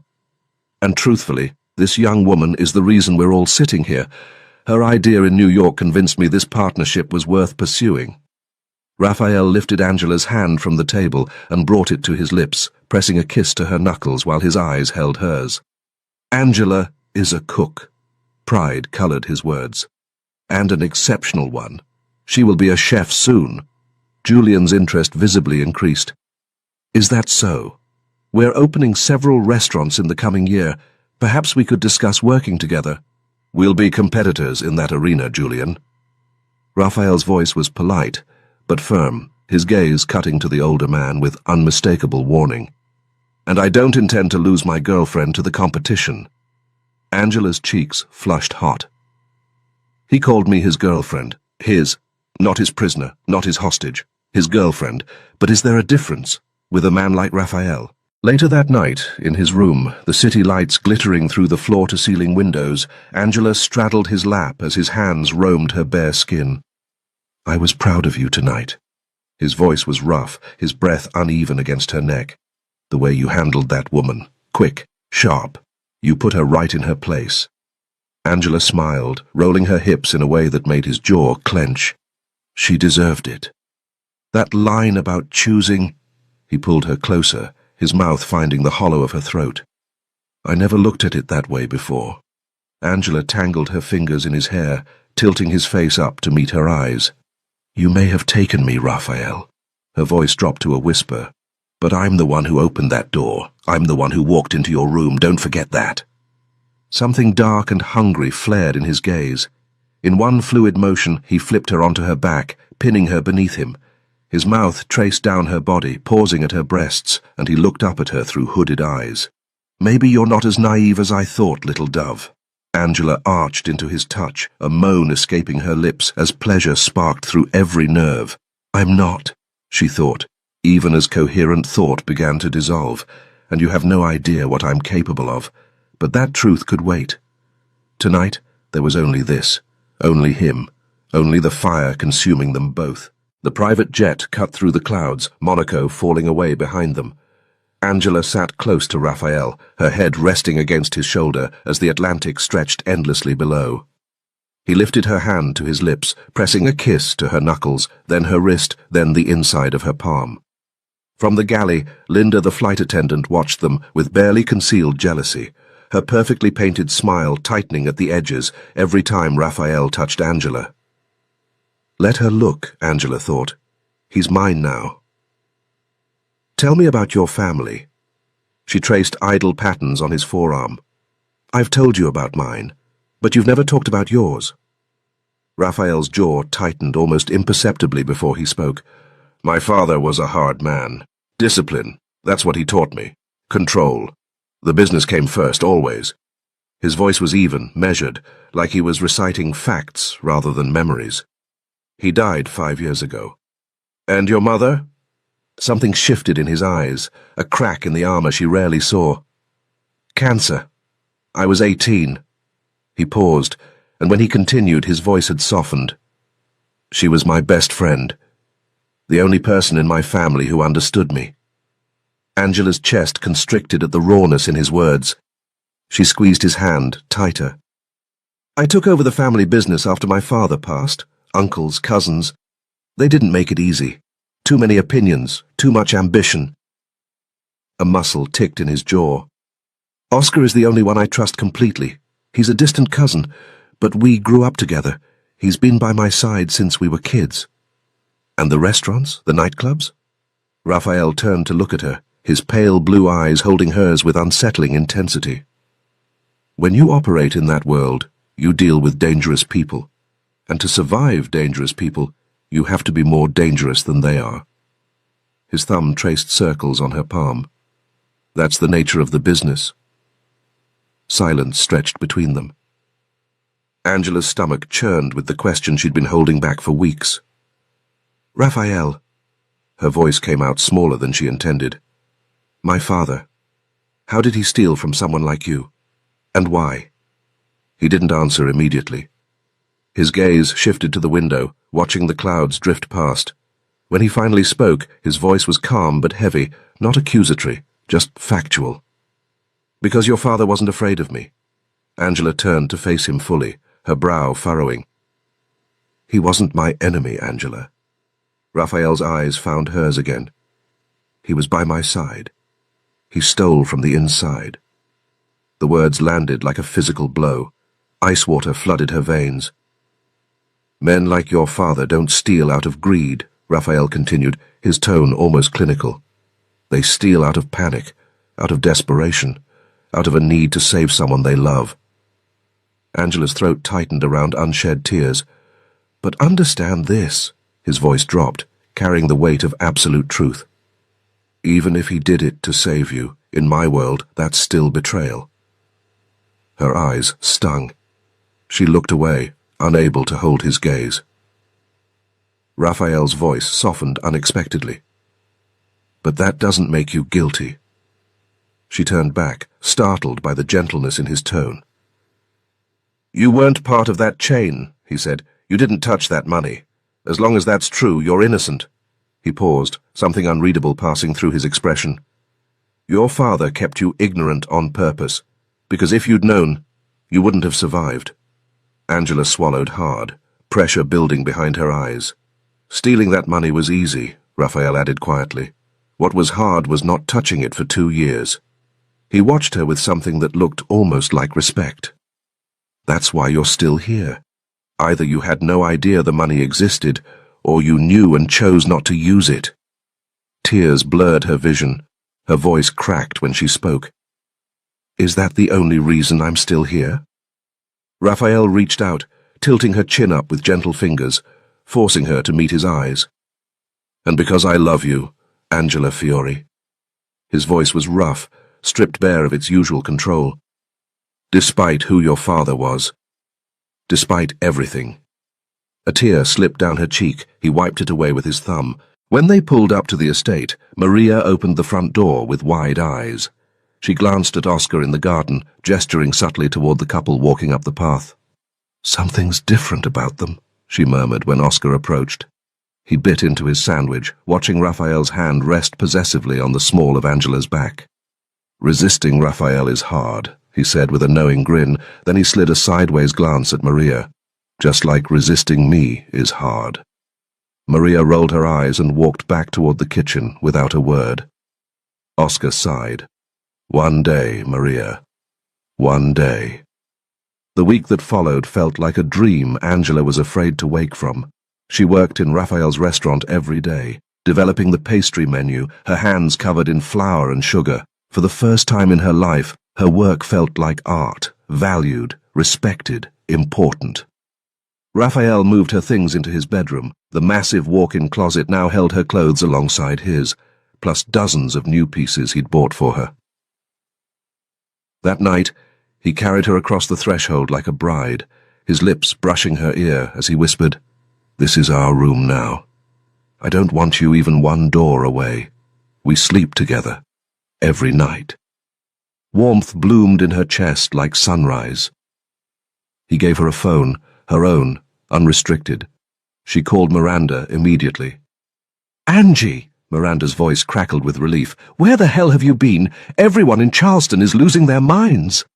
I'm okay, Angela smiled, leaning against the window. I'm with Raphael. I'm safe. I'm happy. Miranda paused for a second. The man who took you from your wedding? He didn't take me, Miranda. He saved me. I'll tell you later. Angela's voice steadied. Tell my boss I'm sorry, but I'm living in New York now. In the garden the next afternoon, Oscar sat beside Angela on the stone bench, his shoulders slumped in defeat. I'm trying to lose weight for her, he muttered, staring at the sandwich in his hands. I know I'm ugly. A beautiful woman like Maria. What would she want with me? Angela swatted his arm, unable to suppress a smile. Oscar, I think Maria likes you. She's just playing hard to get. She raised an eyebrow. And let's be honest, you're not actually dieting. You just like saying the word. Meanwhile, your hands are full of sandwiches and pastries. Oscar looked down at his sandwich, then back at Angela. Valid point. Go tell her how you feel. Stop hovering around her and just be direct. He considered this for a long moment, then nodded with newfound determination.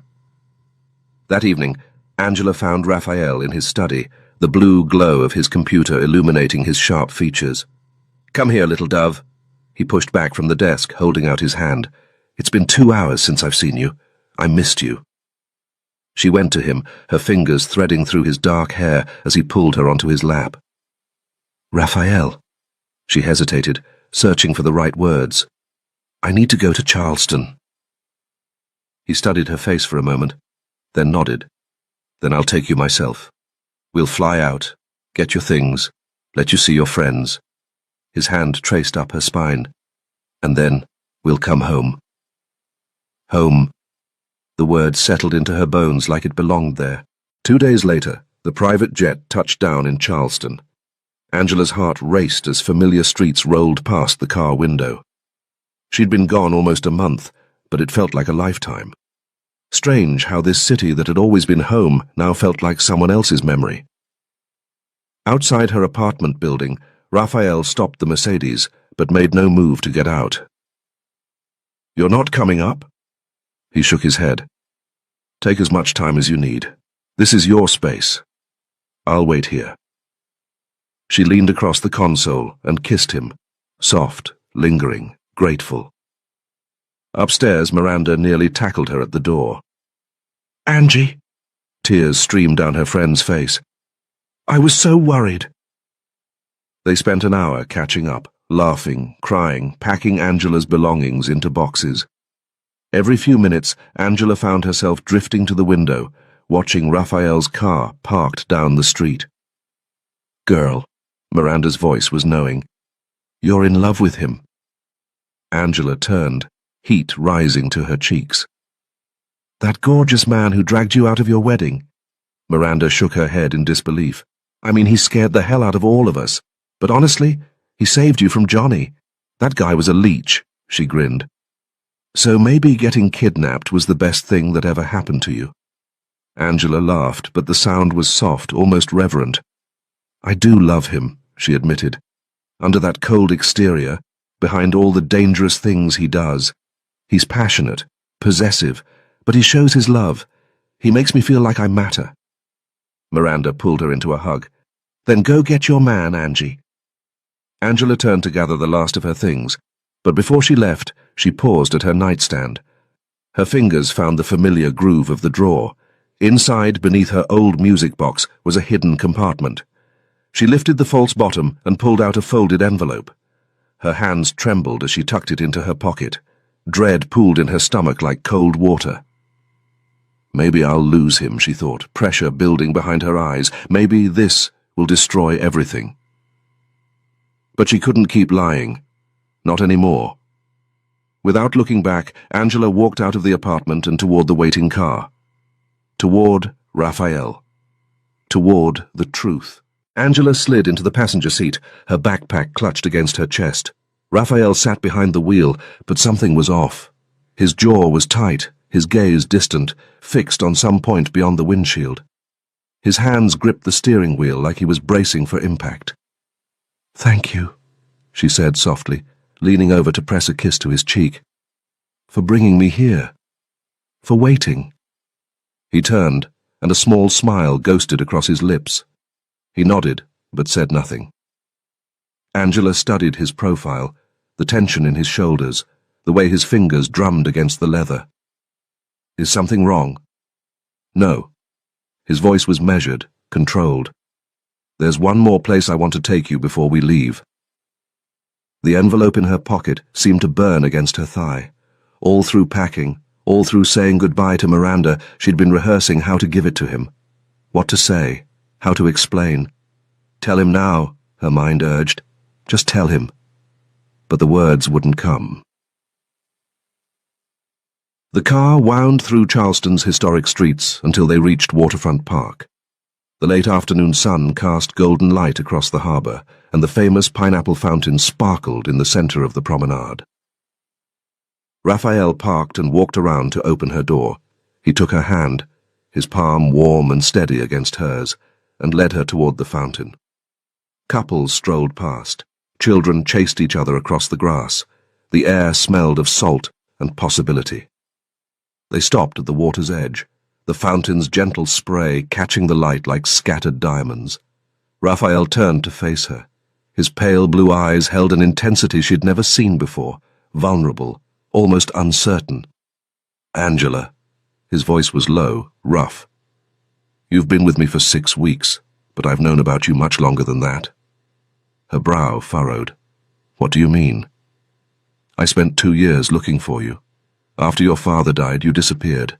No trace, no trail." He paused, something flickering behind his gaze. "When I finally found you, I had you followed for 3 months before I made my move." Her breath caught. "I know what time you wake up," he continued. "Who you spend time with. Where you disappear to when you're hurting." His jaw tightened. "I know the bench you sat on for 3 hours the day your father died. I know you, Angela." She couldn't speak. Her heart hammered against her ribs. "There were reasons I wanted you near me. The debt. The money." He stepped closer, his hand rising to cup her face. "But there's something else. Something that has nothing to do with any of that." He reached into his jacket pocket. "I love you." The words came out raw, stripped of all pretense. "I want you with me. Always. At my side, in my bed, in my restaurant, everywhere." He lowered himself to one knee. Angela's hand flew to her mouth. Shock rippled through her, scattering her thoughts like dropped marbles. He opened a small velvet box. Inside, a diamond ring caught the fading sunlight, huge, flawless, breathtaking. "Marry me." For a moment the world stopped. The fountain spray seemed frozen in mid-air. Everything narrowed to just him, just this, just the impossible question hanging between them. A smile trembled across her lips. Joy and terror warred inside her chest. But Raphael wasn't finished. "This isn't pressure," he said, his voice steady despite the vulnerability in his eyes. "I'm giving you a choice. A real one. You can say no, stay here, live your life, and I'll fly back to New York alone." A muscle worked in his jaw. "It'll break me, but at least I'll know you had an out." The envelope in her pocket pressed against her hip like a stone. Tears blurred her vision. She looked down at the ring, at the diamond blazing in the fading light, and something cracked open inside her chest. She closed the box. "Raphael." Her voice broke on his name. "Please, stand up." He rose slowly, confusion clouding his features. They stood face to face. Angela took the box from his hands and pressed it back against his chest. "Thank you for giving me a choice." A tear slipped down her cheek. "But my answer is no." His face went blank. Then pain flashed across it, quick, devastating, barely contained. "I thought we were in love." His voice was quiet, dangerous in its stillness. "I can't marry you." The words tore out of her, ragged and raw. "Not like this." "What does that mean?" His eyes narrowed, searching her face. "Not like this." Angela's fingers trembled as she touched his jaw, tracing the sharp line of bone beneath his skin. "I want to stay here, Raphael," her voice cracked. You said I had a choice. This is my choice. Why are you crying? His hand caught hers, holding it against his face. Angela, tell me what's happening. She couldn't answer, not without destroying everything. So instead, she kissed him, pouring every word she couldn't say into his mouth, every apology, every confession, every goodbye she didn't have the courage to speak out loud. When she pulled away, his eyes were still closed. Oscar stood by the Mercedes, his massive frame leaning against the hood. His eyebrows shot up as Angela sprinted toward him, tears streaming down her face. She grabbed her backpack from the back seat, then she reached into her pocket and pulled out the crumpled envelope. Give this to Raphael. She pressed it into Oscar's hands. But only when you're in the air. Promise me. Oscar's face creased with confusion. Angela, I thought you two loved each other. She wiped her eyes with the back of her hand, but the tears kept coming. It's complicated, Oscar. Before he could respond, she turned and ran, away from the car, away from the park, away from the man still standing by the fountain with an empty ring box in his hands. Raphael didn't move for a long time. He stood at the water's edge, staring out at the harbour as the sun sank below the horizon. The only woman he'd ever truly wanted had just walked away from him, and he had no idea why. The private jet climbed through the clouds, New York bound. Raphael sat in silence, his gaze fixed on nothing. The ring box sat unopened on the table beside him. Oscar approached, his footsteps heavy on the cabin floor. Boss? He held out the crumpled envelope. I promised Angela I'd give this to you once we were airborne. Raphael took it without a word. The paper was worn, creased from being folded and refolded too many times. Inside he found two things, a small flash drive and a handwritten letter. He unfolded the paper. The handwriting was shaky, unfamiliar, not Angela's. Angela, my beautiful girl. If you're reading this, I'm already gone. I neglected you for years, on purpose. Men in my line of work don't get to have families. I kept you and your mother at arm's length to keep you safe. If I'd stayed close, you would have been a target. On the flash drive, you'll find a bank account in the Cayman Islands. It's in your name, more money than you'd ever need. You know this money isn't clean, but I'm leaving it to you because I need to know you'll be okay when I'm gone. I can't tell you what to do with it. I can only tell you this. If you dig into where it came from, people will come for you. If you don't touch it, maybe you'll be safe. If you do touch it, the consequences are yours to decide. I'm not asking you to forgive me. Just live a better life than I did. Raphael closed his eyes.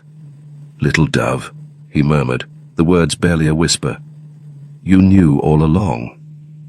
A small, painful smile curved his lips.